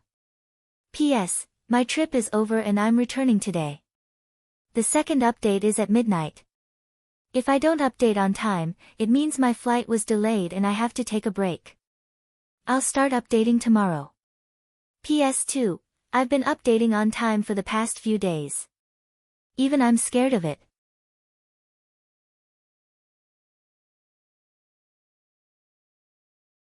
Chapter 454. How infuriating. Little Tiger actually dropped the ball at such a crucial moment. Banging the table expression, commented Brahman, in the Longhu Club forum. Unparalleled Dragon King replied with a smiley face expression, "Luckily we have resources for this match. Why do you guys think Little Tiger has something to do in today's most important match?" Rubbing his chin expression, said, "Invincible punch." Who knows? Maybe he made an appointment. The match arrangement is only released after the lots are drawn, laughing evilly expression, said Okamoto's fan. Xinjiang's red light district is very famous. Nonsense. Little Tiger went with his girlfriend. Can't he have something to do at the last minute? Wonton Seller stood up to uphold justice. Just as everyone was discussing and speculating, Unparalleled Dragon King reminded them, it's almost time. Ichii Sakata has both supernatural abilities and realms. For Lu Cheng, he's a rare opponent below the inhuman stage. Everyone quickly shifted their attention back to the match. When Lu Cheng was about to reach the arena, he suddenly heard a special notification from his phone. Picking it up, it was a 2-second voice message from Yen Jika. He clicked on the play button and put it next to his ear. He heard a soft, pop sound. It's really a kiss. Lu Cheng was stunned at first, but soon burst into laughter. He replied with a kissing emoji, handed his phone and wallet to the competition supervisor, and walked up the stairs. Step by step, he settled down his joy, stirred up his blood, and trembled slightly. It was just right. Standing in the middle of the arena, he stood with his feet slightly apart. Gazing into the distance, he watched as his opponent approached quickly. Ichii Sakata, with his blonde hair, seemed to have sensed something. His footsteps slowed down, and in the end, it was as if he was facing a gale or breaking through the waves. It was heavy and difficult. His back was straight, without the slightest bend. His face was brimming with fanaticism, like a soldier about to launch a pig strike or kamikaze attack. 1 step, 2 steps. Ichii Sakata stepped into the arena and stood at the predetermined position, facing Lu Cheng from a dozen meters away. As expected of a Japanese samurai who emphasizes willpower and spirit, Lu Cheng dispersed the army formula in his mind and retracted his released aura, turning it into a towering, sacred mountain, in the blizzard. He had just tested his opponent a little, using the terrifying aura of the army formula that he had mastered over the past 2 months to suppress Ichii Sakata from afar. He wanted to disturb his mind and destroy his will to test his strength, but it was to no effect. Over the past 1 to 2,000 years, Japan had been deeply influenced by China. This could be seen from various aspects of society, including martial arts. However, under the influence of Japan's characteristics and ethnic habits, they developed different things. For a country that often suffered from earthquakes and typhoons and was short on resources, life was short and easy to lose. It was better to pursue the brilliant blooming of cherry blossoms. Therefore, they paid more attention to the spirit and will in martial arts. After the initial tempering of the physical body, they were not like the Hua nation, where the will controlled the spirit and the spirit controlled the body and gradually became one. Instead, they directly used strong and extreme will to create corresponding changes and produce unique waves. Then, they used this to stimulate the body and burst out with terrifying power and exaggerated speed. Among them, the Limit Hada sect was a classic example. Lu Cheng controlled his body with willpower and spirit, and through the bridge of visualization, he wriggled his muscles, fascias, and organs to produce unique waves to complete the cultivation of force and create certain effects. The Limit Hada sect used extreme willpower, such as anger or killing intent, to naturally change the body and produce corresponding waves. Then, the waves could be used to stimulate the body or attack the enemy.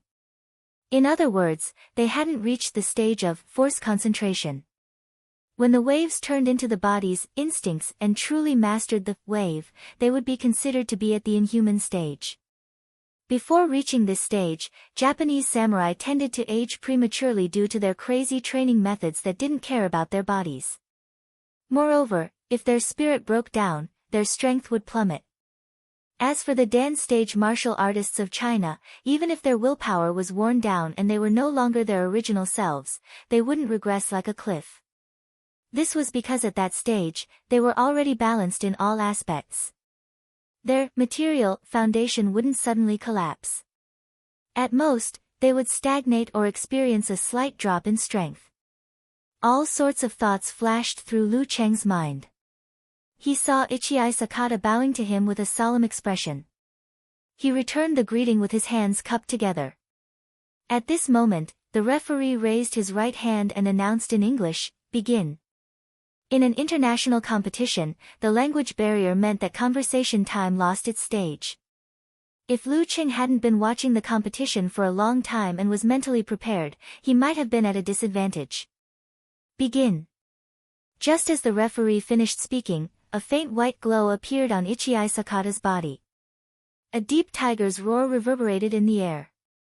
With his palms facing each other, he placed them at his waist. As his body swayed, he pushed his shoulders forward and extended his arms, setting up the cannon barrel. Hum. His palms opened as though they were the maw of a real dragon.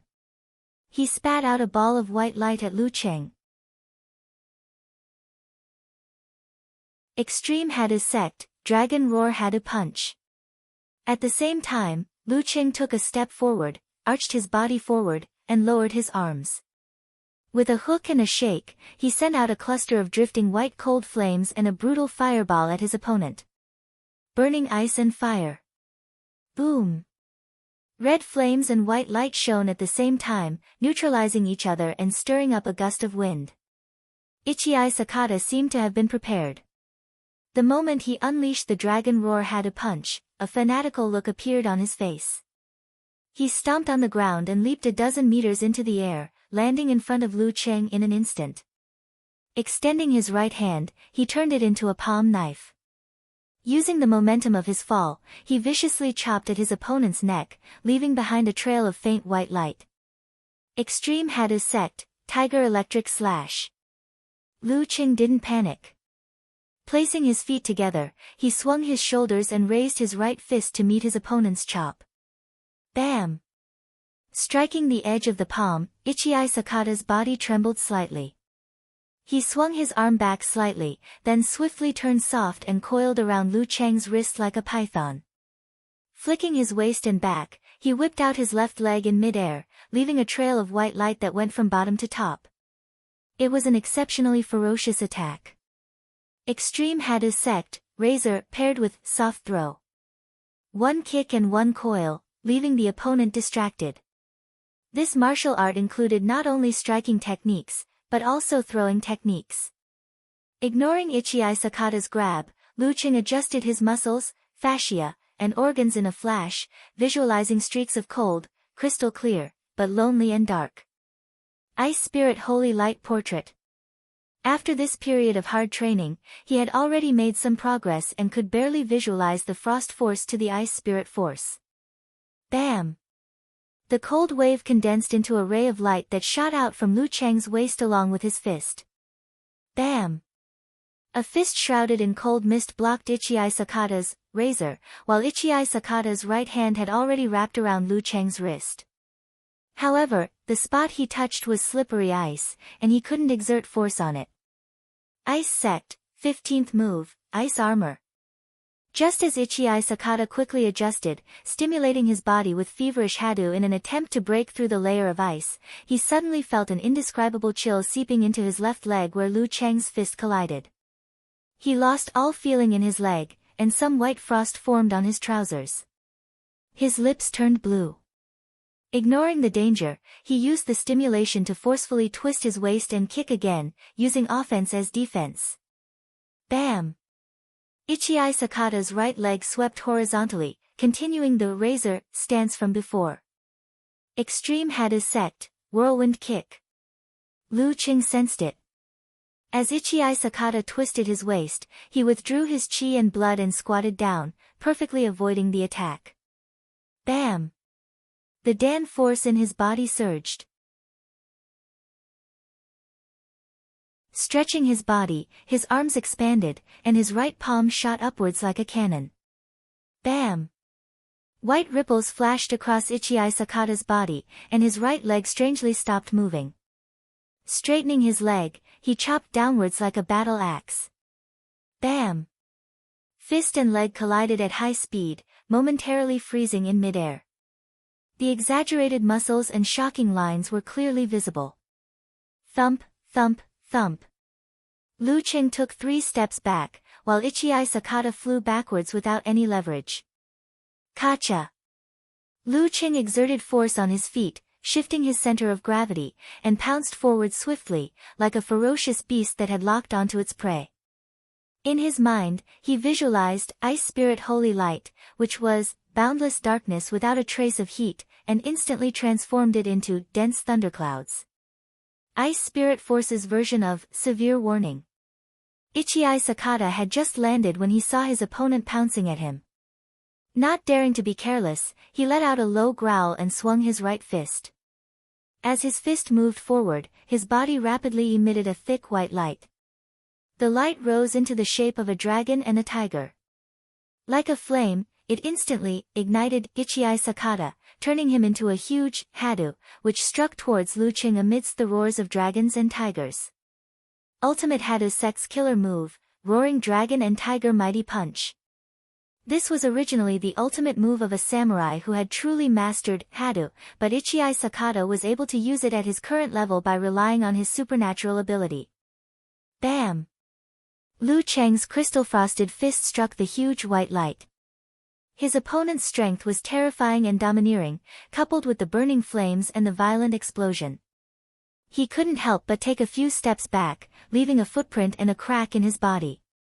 After a few steps, he finally calmed down, but his right arm was still trembling uncontrollably. Ichii Sakata didn't pursue. He stood rooted to the ground, allowing the white light to dissipate bit by bit, revealing his body. Shivering, his eyes lost focus and his consciousness blurred. His dyed yellow hair was covered in ice shards. At this moment, Lu Qing raised his hand and formed a seal, outlining an ancient character in his mind. "All right," he said in a low voice, his body leaving afterimages as he sprinted towards his opponent. In the Japanese delegation, Moko Yamashita's pupils shrank. P.S. Damn it, I'm stuck.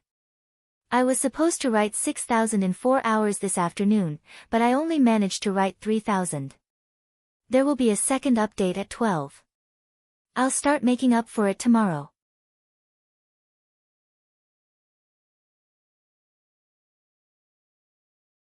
Chapter 455. He was surrounded by darkness. There was no light, no warmth, and even the concept of cold was lacking, let alone sound and color. This was where Ichii Sakata wandered aimlessly. It was only when he began to struggle in his heart and was alerted by his own will and spirit that he was jolted awake. He felt the bone-chilling cold, a cold that dulled his thoughts and made him numb. Not good. Ichii Sakata's heart suddenly felt a sense of danger. He finally saw the light in front of him, and saw an opponent that appeared in a flash. Am I going to lose the match and lose all my honor and expectations? No.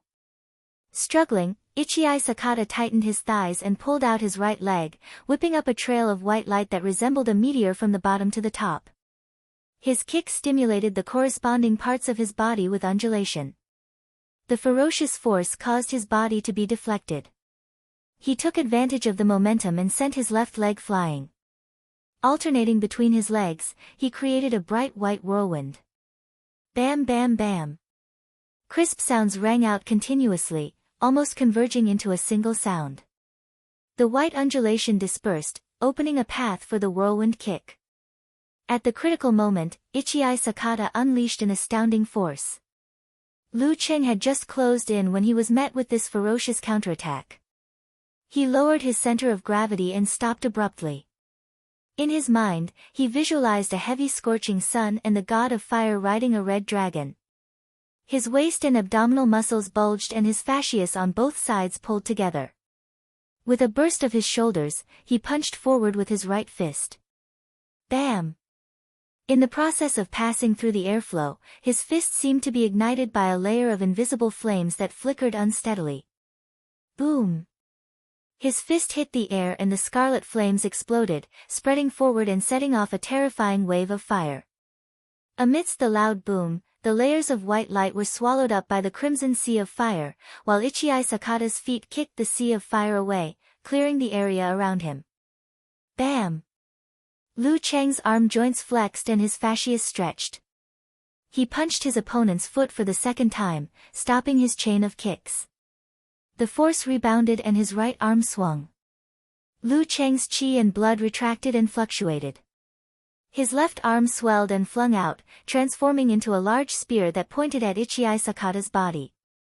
Bam! Ichii Sakata's right arm glowed and swelled to twice its original size. He slashed down vertically, hitting his opponent's fist in time. Then, as his body swayed backwards, his hand blade lowered and dragged, cutting into his opponent's fascius. However, Lu Cheng withdrew his fist as soon as it made contact. Borrowing strength, he returned it to his lower abdomen and kicked out with his right foot. Bam! Bam bam bam! After gaining the upper hand in one move, he immediately suppressed his opponent. 24 blizzard strikes, combined with the seemingly inexhaustible force concentration, launched a series of frenzied attacks. The more he fought, the fiercer and stronger he became. Ichii Sakata couldn't break free from the extreme Hado sect karate moves even after using several extreme Hado sect karate moves. He was forced to use the Hado to stimulate his body, sometimes retreating and struggling to hold on. His heart skipped a beat. What he was feeling wasn't an illusion. There really was a cold wind blowing around him. Snowflakes fell and melted in an instant. He's about to transform. Peng Liyun murmured thoughtfully, no longer in a daze. He clutched his phone with one hand and stuffed the other in his pocket. In the past, Lu Cheng's supernatural ability was his supernatural ability, and the Dan stage explosion was the Dan stage explosion. There was a clear distinction between the two, and there was an obvious gap between them. But now, with his continuous force concentration, the force of frost was gradually revealing itself. It was almost becoming an instinct. What did this mean? It meant that his root pulp was showing signs of internal transformation. He was about to push open the door to the inhuman stage and begin an important transformation on the path of martial arts. So fast. Renli frowned slightly. Feeling the pressure of her competitor closing in, she had a strong desire to move forward. And Chaoyang took a deep breath, forgetting the music in his ears.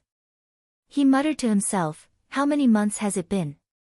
It hadn't even been 4 months since the end of the national competition in April. Lu Cheng's state had already soared from the peak of 6th pin to the brink of a breakthrough. This was like riding a rocket to the next level. After a short moment of shock, he suddenly remembered something. He smiled at Renli and Peng Liyun. It's less than a month before the all-knowing man starts crying. Gambling isn't good. Peng Liyun nodded seriously. He logged into his Weibo and quietly browsed through the popular content of the all-knowing man in ganghood over the years. It seemed like a farewell ceremony. Renli pondered for a few seconds. She took out her phone and found the gambling column.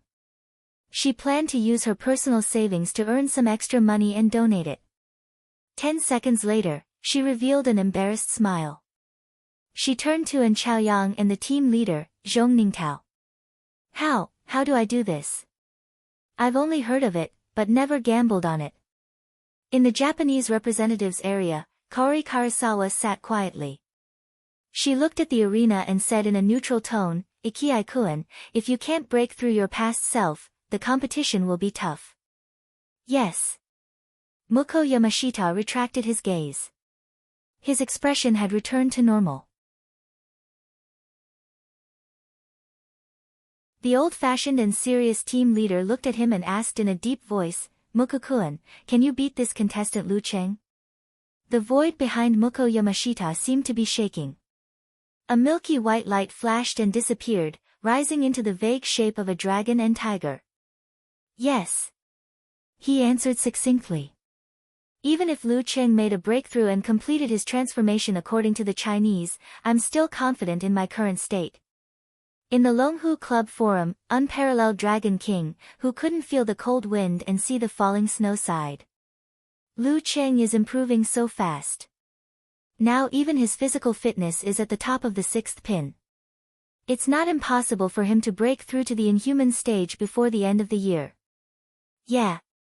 I thought Ichii Sakata, an outstanding 6th pin fighter, would be able to create some trouble for him.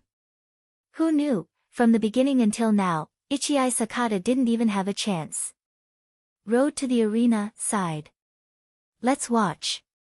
Every fighter who can reach this level is not easy to deal with. The more advantageous the situation is, the more Lu Qing can't be careless. Pig Riding Knight expressed his opinion. Brahman and Eternal Nightfall didn't have time to discuss or praise. They silently saved up their luck and watched the competition. Bam bam bam. Bam bam bam. Ichii Sakata felt the cold wind getting stronger and his body stiffening. He knew that if this continued, he would be crushed sooner or later by Lu Qing, who kept borrowing strength and getting stronger. This can't go on. I have to break out. Ichii Sakata screamed in his heart. He tried desperately, but he was too slow to make a decision. Lu Cheng's Mega Avalanche had already taken shape. It was powerful and almost impossible to interrupt. The more he fought, the more hopeless he felt. Ichii Sakata could see the referee raising his right hand and announcing his defeat. He could also see the criticism and ridicule on the internet and newspapers. No. I can't lose. I can't lose to an opponent of the same level. He thought of his father, who was also from the extreme Hada sect. He thought of his father's fervent hope. He thought of his friends fawning over him. He thought of the admiration in the eyes of the girls. He thought of the various privileges he received in his daily life. He thought of the moment his halo disappeared and he became an ordinary samurai. He would lose everything and never be able to raise his head again. Even if he was still strong, he would no longer be the center of attention. No. I don't want this to happen. Ichii Sakata's mind buzzed. His vision seemed to be filled with a glaring blood red. The long-suppressed feelings of fear, hatred, and murderous intent in his heart suddenly erupted. At this moment, the pale white glow radiating from his body was gradually dyed a faint crimson. The hustle and bustle returned to silence and restraint. Come on. Ichii Sakata roared. He took a step forward with his left foot and punched with his right fist. With a bang, a crimson glow enveloped his body, exuding a thick murderous intent. It intimidated his opponent's heart and mind, making it difficult for Lu Qing to focus for a short while. Extreme Hada Sect, Sure Kill Move, 7 Sins Hada Punch. This move used negative thoughts as fuel. It was equivalent to a combination of Dragon Roar Hada Punch and the Army formula, bringing with it the effect of fear. Memories brought explosive power. Ichii Sakata broke through his past and delivered the strongest punch of his life. Amidst the deep roars of dragons and tigers, the pale red Hada transformed into a sharp scythe of death. With Ichii Sakata's fist as the blade, it cleaved at his enemy. Lu Qing had a premonition of danger when Ichii Sakata's white Hada changed. Flipping his hands, he formed a seal and outlined the fearless forwarding formula in his mind. As the voice echoed, he managed to intimidate his heart and mind in time. He bounced back and retreated quickly. He wasn't retreating to avoid Ichii Sakata's 7 Sins Hada Punch. It was too fast for him to dodge. He was retreating to buy himself some time to prepare. In Lu Cheng's mind, the Great River Freezes appeared. In a vast expanse of whiteness, a huge crimson sun fell from the sky and smashed into this cold world. Boom! Ice and fire collided violently with his right fist, collapsing and condensing into a dark dot or vortex. Bam! Lu Qing lowered his feet, bounced his back, and pulled back his right arm before shooting it out like lightning. Mutated version of Severe Warning. Poof! As the fist and the faint red Hada punch collided, the glow disappeared. All the murderous intent, fear, and power seemed to have been absorbed by Lu Qing and hidden in the vortex that had collapsed. Boom! The vortex disintegrated, and the violent recoil of energy slammed into Ichii Sakata's fist like a tidal wave, sending him flying. Lu Cheng's right arm was sore and swollen. For a moment, he lost his strength. Without waiting for it to recover, he stomped on the ground and pounced forward with a loud crack, closing in on his opponent who had yet to land. At this moment, Ichii Sakata struck the ground with a milky white hadu punch, stirring up a cloud of dust and scattering shockwaves. Lu Cheng was about to throw another punch when his heart skipped a beat. He realized that his ability to lock onto his opponent had mysteriously lost its effect. In that instant, Ichii Sakata seemed to have disappeared from the arena. He couldn't sense him at all. An ice mirror formed in his mind as he sensed danger coming at him from behind. Lu Cheng turned his back, leaned to the side, and lightly kicked out with his left leg. Bam! The back of his foot struck Ichii Sakata, who had appeared out of nowhere. The impact made his body wobble, and the killing move he was about to unleash came to an abrupt halt. What Ichii Sakata had just used was the ninjutsu, back attack that he had been secretly practicing for the past 2 years. However, it felt like he had fallen into a trap. Once the move was successful, Lu Cheng immediately followed up with a right kick, from the bottom up. Bam, bam, bam. 1 kick, 2 kicks, 3 kicks. He kicked Ichii Sakata until he was floating. Lu Cheng retracted his aura and immediately unleashed it. His body spun rapidly, and with a snap, his left leg kicked Ichii Sakata, sending him flying like a soccer ball. Thump! Ichii Sakata lost his balance and fell heavily. Then, he heard the ancient sound of the word attainment, and saw Lu Cheng's white martial arts shoes stop beside his ear. The referee raised his right hand and announced in English, Lu Cheng wins.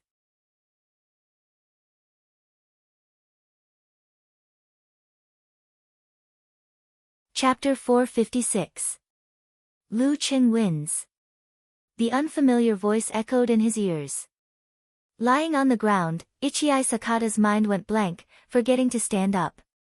It was as though he had returned to his home, to the days he felt when he woke up every afternoon. I did my best and broke through the past, but I still lost the match. Lu Cheng's shoes were undamaged. He didn't seem to have used his full strength at all. He was still at ease. When I was overtaken by Mukokuen, I comforted myself that running fast might not necessarily be a good one. The second half of the race was more important. When he had mastered the real wave, I was stuck at the same spot. I comforted myself that I was invincible below this level, I was the strongest, and I would definitely be able to advance in the future, but now, facing a 20-year-old opponent of the same level, I lost so pathetically and powerlessly. What else could I use to comfort myself? Lu Cheng withdrew his hand and coughed, waking Ichii Sakata up. Ichii Sakata stood up, his eyes full of confusion and frustration. With only a few Japanese words, Ichii Sakata couldn't communicate, so he didn't bother to say more. He cupped his hands and whispered in his mother tongue, "Thank you." Japanese samurai valued etiquette above all else. He couldn't embarrass his country in this aspect. Ichii Sakata returned the salute with a bow out of habit. He turned around and walked down the ring with hazy footsteps, completely ignoring the pain in his arms. He had used ninjutsu, back attack in a desperate situation, and his lower body was unsteady. Coupled with the recoil damage from the mutated version of severe warning, even though he had been able to block Lu Cheng's consecutive kicks, he was still floating in the air. His arms were almost broken or cracked. Lu Cheng wasn't interested in Ichii Sakata's journey or behind-the-scenes story. He even forgot to greet the audience and rushed down the stone steps to find the competition's supervisor. After retrieving his wallet and phone, he unlocked the screen and sent a message to Yenjika. "I won." At this moment, Peng Liyun, Ren Li, and An Chaoyang, who had raised their right hands to congratulate Lu Cheng, withdrew them awkwardly. They pretended to look around and commented on the matches in the other arenas. Yenjika seemed to have been waiting. Soon, she sent a surprised emoji. 3.5 minutes. Ichii Sakata lives up to his name. Pfft, I'll be proud if you flatter me like this. Lu Cheng smirked and sent a picture with an expression similar to his own. What Ko was implying was that those who could last more than 1 or 2 minutes against her were the best of the best among the 6th pin. Yenjika sent an emoji of covering her mouth and laughing. Hee, please call me professional orange bragger. Alright, now we can focus on class. Lu Qing put away his phone and returned to the stands. He was in a good mood and gave Peng Liyun, and Chaoyang, Renli, and Zhong Ningtao a high five. The expressions of my teammates are a bit strange. What's wrong? Lu Qing asked in confusion. Nothing. Peng Liyun's gaze continued to wander. And Chaoyang did not look sideways and focused on the song. Renli lowered her head and seriously studied the problem of how to bet. In the Longhu Club forum, Unparalleled Dragon King commented with a comical expression. I'm browsing the Japanese forums. It's so fun to read their comments. You know Japanese. Hurry up and translate it. Let me see how they flatter you. Eternal Nightfall, Yen Shaoling deliberately sent an emoji. Let's wait. Brahman quickly replied. After a while, Unparalleled Dragon King began to translate the comments one by one. Ichii Sakata has really become an ordinary person. Ichii-kun actually performed above his usual standards but still failed. He didn't stand a chance from the beginning to the end. Only when he unleashed the 7 sins kill was a surprise and hope, but it didn't have any effect. Idiot. Why would idiots like Ishihara from the Martial Arts Association give 4 wild cards to China? That Lu Chen was already very famous last year. I've even seen his name here. I feel like he's a genius, even better than Mukokun. I heard that China has many geniuses on the same level as him. All the contestants this time are of the same level. After all, it's an ancient country full of history. We can only look forward to Kori-chan and Mukokun. Kori-chan is the best. The Japanese are quite cultured. They didn't show any sour expressions. Wonton Seller said, laughing with arms akimbo expression. Eternal Nightfall, Yen Shaoling played dumb and said, although I don't understand what they're saying, it still feels good. There's nothing happier than the defeat, praise, and envy of the enemy. Little dragon, I'll leave the important task of translating such comments to you. Patting shoulder emoji, said Brahman, excitedly. After browsing through the content of the live stream post, Lu Qing felt even better. He didn't appear again. After the first round of the double elimination competition ended, he and his teammates went straight back to the hotel. Standing in front of the window of the room on the top floor, he looked at the bright lights that symbolized human civilization and waited for the next round, full of ambition. Picking up his phone, Lu Qing shared his feelings with his wife. At the end of it, he replied, there's a prize for entering the top 16. Yenjika was in class and couldn't reply in time. Lu Qing waited for a while but didn't hear the special reminder. He unlocked the screen subconsciously and wanted to send another message. But after he finished typing, he thought that sending too many messages would affect the girl's study, so he restrained himself and deleted the content he had written word by word. After washing up, Lu Qing turned off all the lights and lay on the bed in the quiet darkness, looking for something to do to pass the time. After seeing Fatty Jiang crying about being hungry for supper, he kindly sent the Xinjiang food map that he had stolen in the past few days to his best friend. You're so mean. I've decided to go out and eat Old Lou's barbecue. I'll take a picture for you later. You're welcome. Jiang Fei sent a, come on, let's hurt each other, emoji. Pinch the fat on your body and touch your bulging belly. Doesn't your conscience hurt? Lu Qing scolded, besides, I'm going to sleep. I can't see what you send. Manual smiley face emoji. While dealing a blow to Fatty Jiang, Yenjika replied to Fatty Jiang's previous message. I'll wait for you to treat me to a big meal with the prize money. By the way, Empress Dowager will be back in China around the 14th of September. Okay.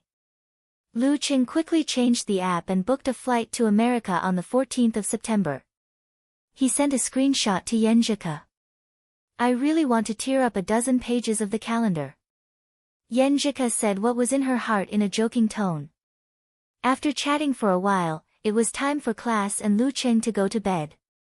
So they said goodnight to each other. The next morning, he woke up on time and did all kinds of things step by step. When he was done, he went to the training place and continued his hard training day after day. In his visualization, a cold light burst out. It was crystal clear and shone dreamily, but it set off the boundless darkness, endless loneliness and extreme coldness without any heat. As the picture took shape, Lu Cheng felt that the power of frost in his body was changing slightly. It was more illusory, more ethereal, more like a whirlpool that absorbed heat. This was the upgrade of the frost force to the ice spirit force. He had already found the way and was building a solid foundation. After practicing the ice spirit force for a while, Lu Cheng took out the Emperor Yen diagram that had lost a lot of its charm. He focused his mind and tried to understand it, trying to picture that kind of concentration, that kind of heaviness, that kind of explosion and that kind of eruption in his mind. However, he was still a little short and couldn't visualize it successfully. Looks like the Emperor Yen force is the highly condensed Zhu Rong force. Lu Cheng thought. When his mind reached its limit, he turned to training his fists and legs. It was another day without any surprises. They practiced in the morning and rested in the afternoon. At night, they came to the Xingxiang Stadium to watch the second round of double elimination draw. Because it was only the first round, no one had lost 2 rounds. So there were still 36 contestants and 18 matches. This time, Lu Cheng's name was drawn early. Who will it be? I hope it's not a Japanese samurai. I need to experience more different martial arts. He thought to himself. A few seconds later, the guest drew his opponent and shouted out the name, Miluo, Vagar. Vagar? Lu Cheng turned his head in shock and looked at the cold-looking man in the blue general uniform. He was looking at him with an expressionless face. His silver eyes were dark and flickering. Damn, I'm going against the second seed in the second round of double elimination. It's really not a Japanese samurai.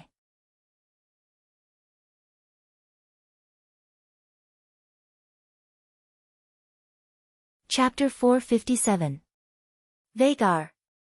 In the live broadcast post of Longhu Club Forum, Unparalleled Dragon King, typed with a Nike mouth emoji. This is getting interesting. Road to the Arena, replied with a smiley face emoji. It's indeed interesting. He's right in front of the Inhuman stage, and it's the second round of the double elimination round where he doesn't have a strong desire to win. It's definitely a good experience for Lu Cheng to have an intense clash with an expert of the Inhuman stage. That's enough. We don't need to worry about the outcome. Anyway, I don't think Lu Cheng will win. Not necessarily. Lu Cheng's physical fitness, mastery of moves, and battle rhythm are all at the level of a top 6th pin fighter. Coupled with his powerful supernatural ability, it's not impossible for him to beat the newly promoted Inhuman Mighty One. A plumber eating mushrooms joined the discussion. But the chances are slim. Pig Riding Knight chimed in, Vagar is very popular in the surrounding countries. If it weren't for his strong supernatural ability that interferes with the ability to sense the root pulp, he might have been able to step into the Inhuman stage 1 or 2 years earlier. I think that among the 4 contestants, only Peng Liyun has a higher chance of winning against him. Ren Li is still a bit off. Above the sky, the rock and roll girl said, I heard that Xingxiang, Miluo, and Nanjing haven't had professional competitions yet. Compared to our country, their martial artists should be lacking in battle experience, right? This is good for Lu Cheng. Ha, sister-in-law, don't think that Xingxiang and Miluo don't have mature professional matches. Their fighters have plenty of opportunities for actual combat. Unparalleled Dragon King explained, their domestic situation is often unstable, and they are affected by the nearby war-torn areas. Their economic environment isn't good either. There are many bloody underground arenas, street fights, and even occasional local wars. Their life and death experience is much better than Lu Cheng and the others. Although Vagar is the son of a warlord and a future general, he likes to practice his martial arts on the battlefield the most. He trains his spirit through killing. As long as he doesn't die, he will definitely be a figure who dominates a region in the future. Sob sob sob, I'm getting nervous from your words. Brahman sent 2 streams of tears gushing out like a fountain. Eternal Nightfall, Yan Shaoling, who was secretly observing, chimed in. This is the first time I've felt nervous since the end of the Nationals. So you're usually in a dead state, stupid Nightfall. When facing Yan Shaoling, unparalleled Dragon King couldn't help but mock her. I'm angry. The baby was a little emotional. I'll forgive you if you go to the Lu Qing forum and post a live broadcast. Yan Shaoling wasn't stupid at all at this time. Sure, Schrodinger's tiger, little tiger, let's continue the live broadcast today. Although the match between Lu Qing and Vagar will definitely be broadcasted, you still have to take pictures for us on the spot. Unparalleled Dragon King gladly agreed and started looking for the little war reporter. My opponent is Vagar. Lu Qing didn't have the time to browse the forums, so he sent the results of the draw to Yan Zhika immediately. In the second round of double elimination, he actually encountered a strong opponent who was definitely in the top 4 of this competition. Yan Zhika woke up early as promised. She was not only practicing martial arts, but also concerned about her husband's competition. Soon, she replied with a blank, looking at the sky and the wind. Vagar. Cheng, I've realized that when you participate in the individual challenge tournament, your luck isn't very good. Lu Qing still had a way out, so he wasn't too nervous. Now that he had calmed down, he changed his mind and replied, maybe it's because I've spent my life's luck on certain things. Pfft. Yan Zhika pursed her lips and smiled faintly. She turned her head to the side and paused for a few seconds before replying, you're getting better at talking. It's okay, you have your sister's good luck shining on you. At this point, she sent an emoji with her chin resting on her hands. Cheng, I think it's time for you to attack first. Vagar was a representative figure of a national sect. Yan Zhika and Lu Qing had already discussed and analyzed him when they were chatting. Now, there was no need for more words or elaboration. They went straight to the point. Yeah, we have the same idea. Lu Qing's body suddenly trembled. That was the eagerness to fight. The reason why Inhumans were called Inhumans was because they were close to monsters in all aspects. Lu Qing's current insane physical strength could only be said to not be at a disadvantage in front of mighty ones of this level. If he were to engage in a protracted battle or a battle of attrition, he wouldn't stand a chance. On the contrary, it would be easier for his opponent to suppress him by relying on his realm and strength advantage. The best way to win against a strong opponent like Vagar was to use the 3 axes of Qing Yao Jin to gain the upper hand and put his opponent at a disadvantage for a short period of time. Then, he would seize the opportunity to find a way to win and end the battle quickly before his opponent could show his strength. Be it China, Japan, Milieu, Old Europe, or New America, all the martial arts combat systems were essentially the same at the critical junctures. For example, the Inhuman's root pulp would mutate to a certain extent due to cultivation, and the body would undergo a metamorphosis. As for how to cultivate, that would be up to each individual. Milieu, for example, blended the 2 martial arts philosophies of China and Polo. Under the influence of years of war, they developed a unique cultivation system. Through perverse polishing and tempering of the body, they would stimulate their potential and awaken the natural treasures of the human body. They would slowly guide the root pulp and gradually mutate. Xinjiang and Nanjing were similar. Therefore, if the martial artists of these countries couldn't reach the inhuman level, they would be miserable in middle age. Due to overdraft and old injuries, they would be tormented by illness and pain. Most of them wouldn't live past 50. If the environment was stable and the economy was good, there would be fewer people practicing such martial arts. Unless they were desperate, they wouldn't choose it. However, in Xinjiang, Milieu, and Nanjing, the economy was poor, the situation was chaotic, and the unemployment rate was high. People who were so poor that they wouldn't live past 50 could be found everywhere. Given such an opportunity to change their fate, they would definitely grab it. Lu Qing remembered a scholar who had studied such situations and published a book called The Influence of the Geographical Environment on the Martial Arts System. While he and Yan Zhike were discussing how to fight Vagar, Peng Liyun was drawn to face the 8th seed of the competition, a top-notch 6th pin with a strong psychic supernatural ability, Li Shaokong of Nanjing. Everyone's luck isn't so good today, Peng Liyun said with a smile as he played with his phone. While he was talking, Renli drew the Japanese fighters except for Kori Karasawa, Moko Yamashita, and Ichii Sakata. A few seconds after he finished, and Chaoyang was also drawn. His opponent was a strong fighter from Miluo who had the strength of a top-notch 6th pin. Lu Qing looked deeply at Peng Liyun and nodded solemnly. No, it's just the two of us. After that, they looked at each other and smiled. They weren't upset or angry. In fact, they couldn't wait to drag their opponent into the ring. Not long after, Lu Cheng's match against Vagar was about to begin as he had been drawn earlier. At this moment, he saw the request from Unparalleled Dragon King.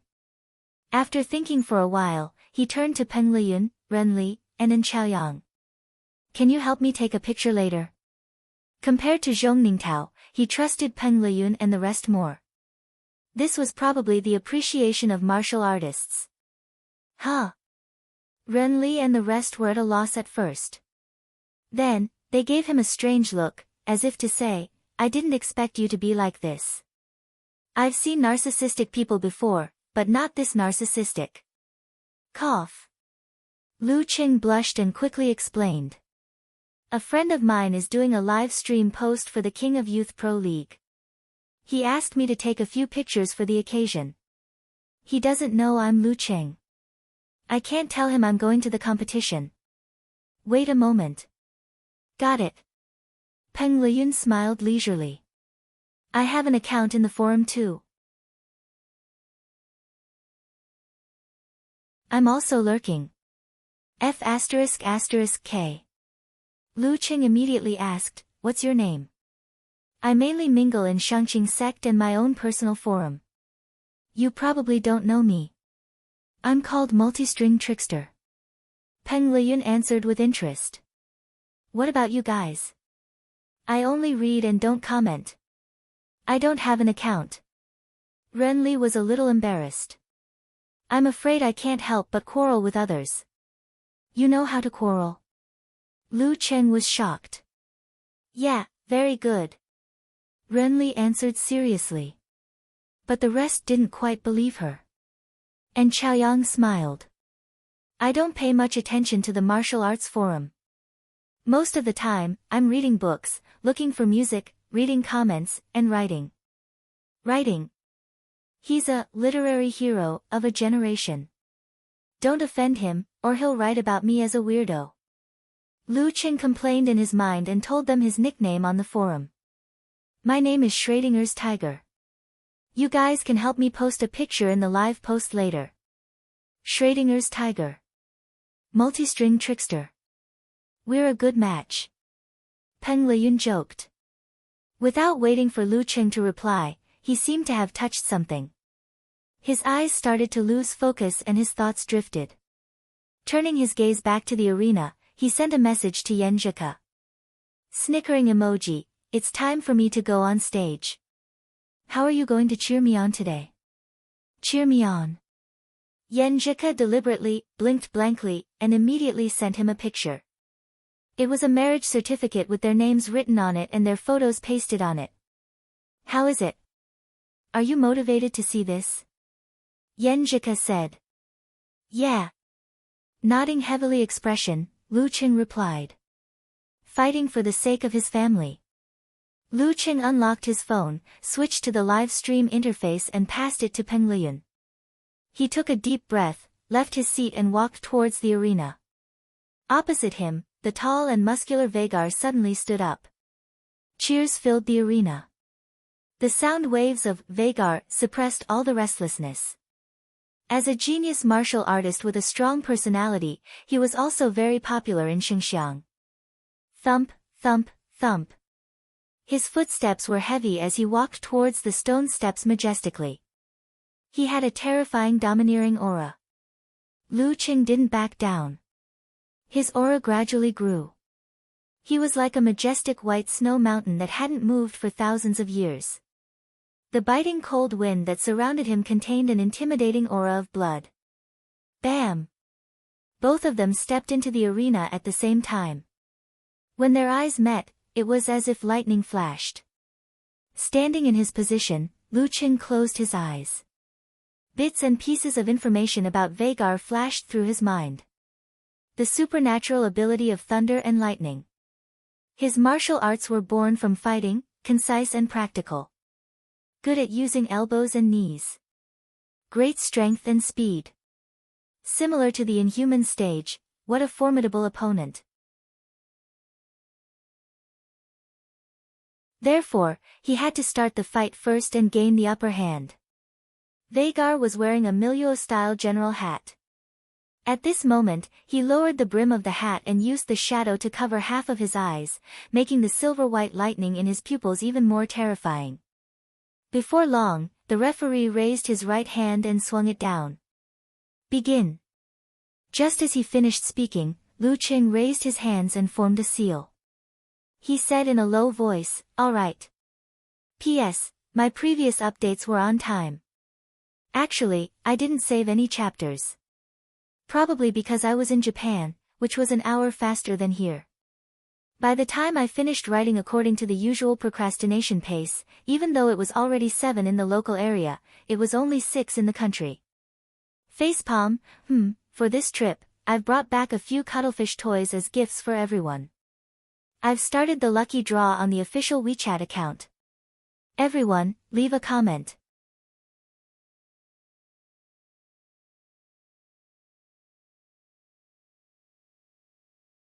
Chapter 458. Alright. The deep ancient voice reverberated. Lu Qing dashed out in a white line, leaving afterimages behind. He was in front of his opponent at a shocking speed. Vagar was wearing a military cap. He lowered his body and stood with his left foot in front of him and his right foot behind him. He spread his arms apart and got into a boxing stance. At this moment, he suddenly lowered his waist and leaped up like a spring. His majestic and burly body created a violent sound of wind as he fell down like Mount Tai. He bent his knees and directly hit Lu Cheng's chest. The white knee pads at the back of his knees seemed to have turned into deadly weapons. Milyo's martial arts style was to master basic movements such as punches, elbows, kicks, knees, and so on. They didn't care about complicated routines. They freely combined them in a way that was most suitable for actual combat. Continuous attacks were fierce and swift. In order to achieve the effect of defeating the enemy, the knees and elbows of the martial artists were trained in a special way. Vagar didn't move forward but instead retreated. He grasped the timing very well. He took a few steps forward and didn't give his opponent time to prepare a killer move. Once his knee was blocked, he would immediately smash his elbow, kick his calf, and follow up with a series of deadly attacks. It was impossible to guard against and block. Seeing that Lu Qing was about to crash into Vagar's knees and walk right into the trap, Lu Qing suddenly withdrew his chi and blood. His force, spirit, and forward momentum collapsed inward and concentrated in his lower abdomen. His high-speed running came to an abrupt halt. Lu Qing had been teammates with Lin Ke for a long time, and he often guided Yan Zhika in her practice. Naturally, he was familiar with their yin-yang twist and meteor blast.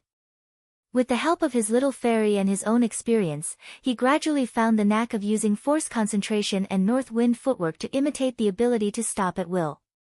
Although it was definitely not as exquisite and marvelous as the original version, it could still be of some use at critical moments. Squeak! A sharp, ear-piercing sound of high-speed friction sounded. Lu Cheng's position was one step behind Vagar's predicted position. It was this one step that caused Vagar's knee to weaken.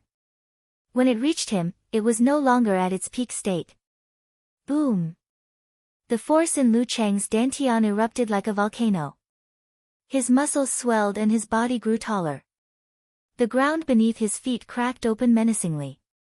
He hurriedly swung his shoulders, his right fist clenched like a hammer in front of him, carrying a tremendous force as he struck out with a loud bang. Bam! He punched his opponent's knee, stirring up a strong wind that sent Vhagar flying in midair. Crack! With a stomp of his feet, Lu Cheng's body shot out like a bolt of lightning. In an instant, he was right in front of Vhagar. Forming a seal with both hands, he pointed at himself. In his mind, he sketched out an ancient character that would never admit defeat.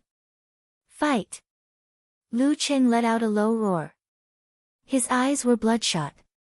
He pushed his feet inward, twisted his knees backward, and tightened his waist.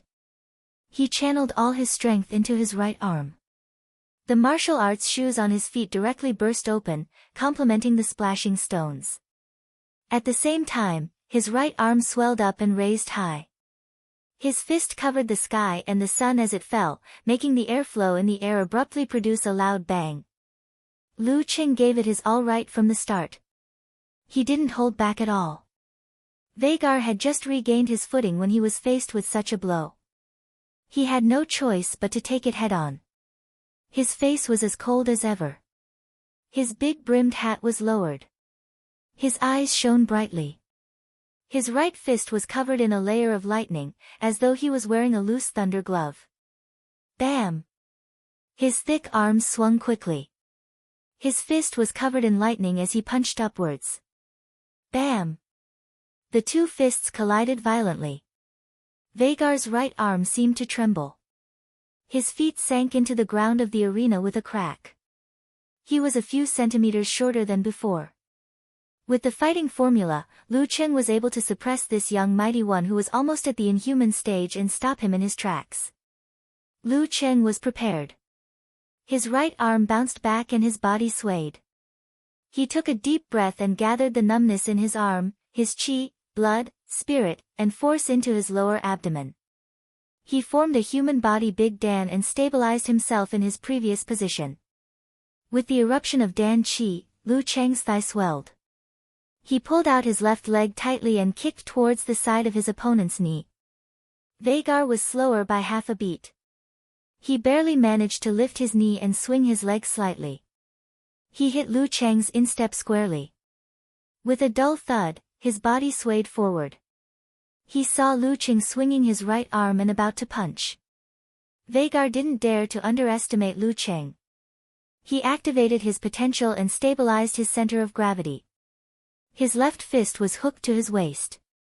He was wearing a silver-white jumping glove. But at this moment, Lu Cheng's punch paused for a moment. His rhythm changed. When Vhagar's heavy punch was about to hit him, he released the strength in his shoulder, shook his right arm, and punched downwards. It was in this change of pace that he found the time to visualize the ice spirit holy light. He used the advantage to exchange for the opportunity to use severe warning. In the boundless darkness, everything was so lonely. There was not even a trace of heat. The crystal clear and dreamy cold light seemed to be just an illusion. Soon after, thunderclouds appeared. Yin and yang collided, and the sound spread out, breaking all the frozen state. Boom! The sound of thunder was deafening. Lu Cheng's fist was covered in white frost and condensed into ice crystals. He smashed onto his opponent's electric glove. Crackle! Silver flew everywhere. Vhagar stood there, stunned. His left hand from his fist to his arm was shrouded in mist and frost. His eyes lost their light for a moment, as though he had just walked out of a deep, frozen sleep. Lu Cheng, on the other hand, was thrown backward by his heavy punch and involuntarily took a step back. But while he was retreating, his right arm swung back and his left wrist flicked at the right time, throwing out a ball of glittering and translucent cold light, burning, towards the enemy's face. His killer moves were in succession, leaving no gaps. The cold light flew and arrived in an instant. Vhagar, who had just regained consciousness by relying on his tyrannical physical body, saw this unavoidable and unstoppable attack. His heart tightened, and his aura suddenly erupted. A burst of dazzling light appeared all over his body, and with him as the core, electric snakes danced in all directions. Secret technique, thunder explosion. Bam! The ice was hit and turned into flowing light. Lu Qing, however, had already stabilized his center of gravity. He pounced again, visualizing the dreamy and deadly ice spirit holy light in his mind. He knew clearly that although the internal explosion punch could hurt Vagar at his current level, it would be difficult for him, who had an inhuman body, to restrain the internal shock and affect his movements before the third strike. That way, he would be suppressed very quickly and might not have the opportunity to use internal explosion. Therefore, when facing such a strong opponent, control was the priority. Severe warning was the best choice. Everything has its end, and so did thunder explosion. Lu Qing deliberately slowed down his attack. He waited until the silver-white electric snakes that stretched out like hedgehogs dimmed. Then, he took a step forward, lowered his waist, and punched at Vagar's lower abdomen. His fist went straight forward and was quickly covered in a layer of white light. Vagar's eyes, hidden in the shadow of his large-brimmed hat, grew colder. He lowered his arm and waved it, forming the electric gloves. This was an inhuman whose root pulp had mutated. His every move was heavy and carried his own supernatural ability. He could release and retract it as he pleased. Just as he launched his electric fist, Lu Qing suddenly clamped his tailbone and straightened his body. He raised his right arm to dodge the attack and launched a low kick with his left leg. In the snowy sky, coldness rises from the bottom of his feet. Bam! Sensing danger, Vagar dispersed the force of his punch. His terrifying right leg, half the size of Lu Qing's, met force with force. At this moment, Lu Qing swayed his center of gravity, arched his body forward, and stepped down with his left leg. In a flash, he was behind Vagar. He raised his left arm, like the omnipresent cold wind. The ice spirit holy light in his mind was broken by the tremors of the thundercloud. Boom! Everything was ready. He swung his fist down like a baton. Vagar had been at a disadvantage since the beginning and hadn't been able to turn the tables. Now that he hadn't retracted his right leg, the enemy's attack had landed him in a precarious situation. He couldn't help but feel angry and resentful. At this critical juncture, he let go of all his contempt and arrogance. He took a deep breath and fully activated the treasures of his body. BZZT BZZT BZZT. Rings of electric light surrounded his body. He bounced up on one leg, leaned back, and spun into a terrifying drill. He collided head-on with Lu Qing's left fist. Vagar's ultimate move, electric piercing. Bam! Amidst the dull thud, a bright light exploded, blinding most of the audience. They couldn't see clearly what was happening in the arena. There, Vagar fell to the ground on one knee. His eyes were unfocused, and he had lost his general hat. Around him was a cloud of frost. Lu Qing's hair stood on end, and his body was trembling violently.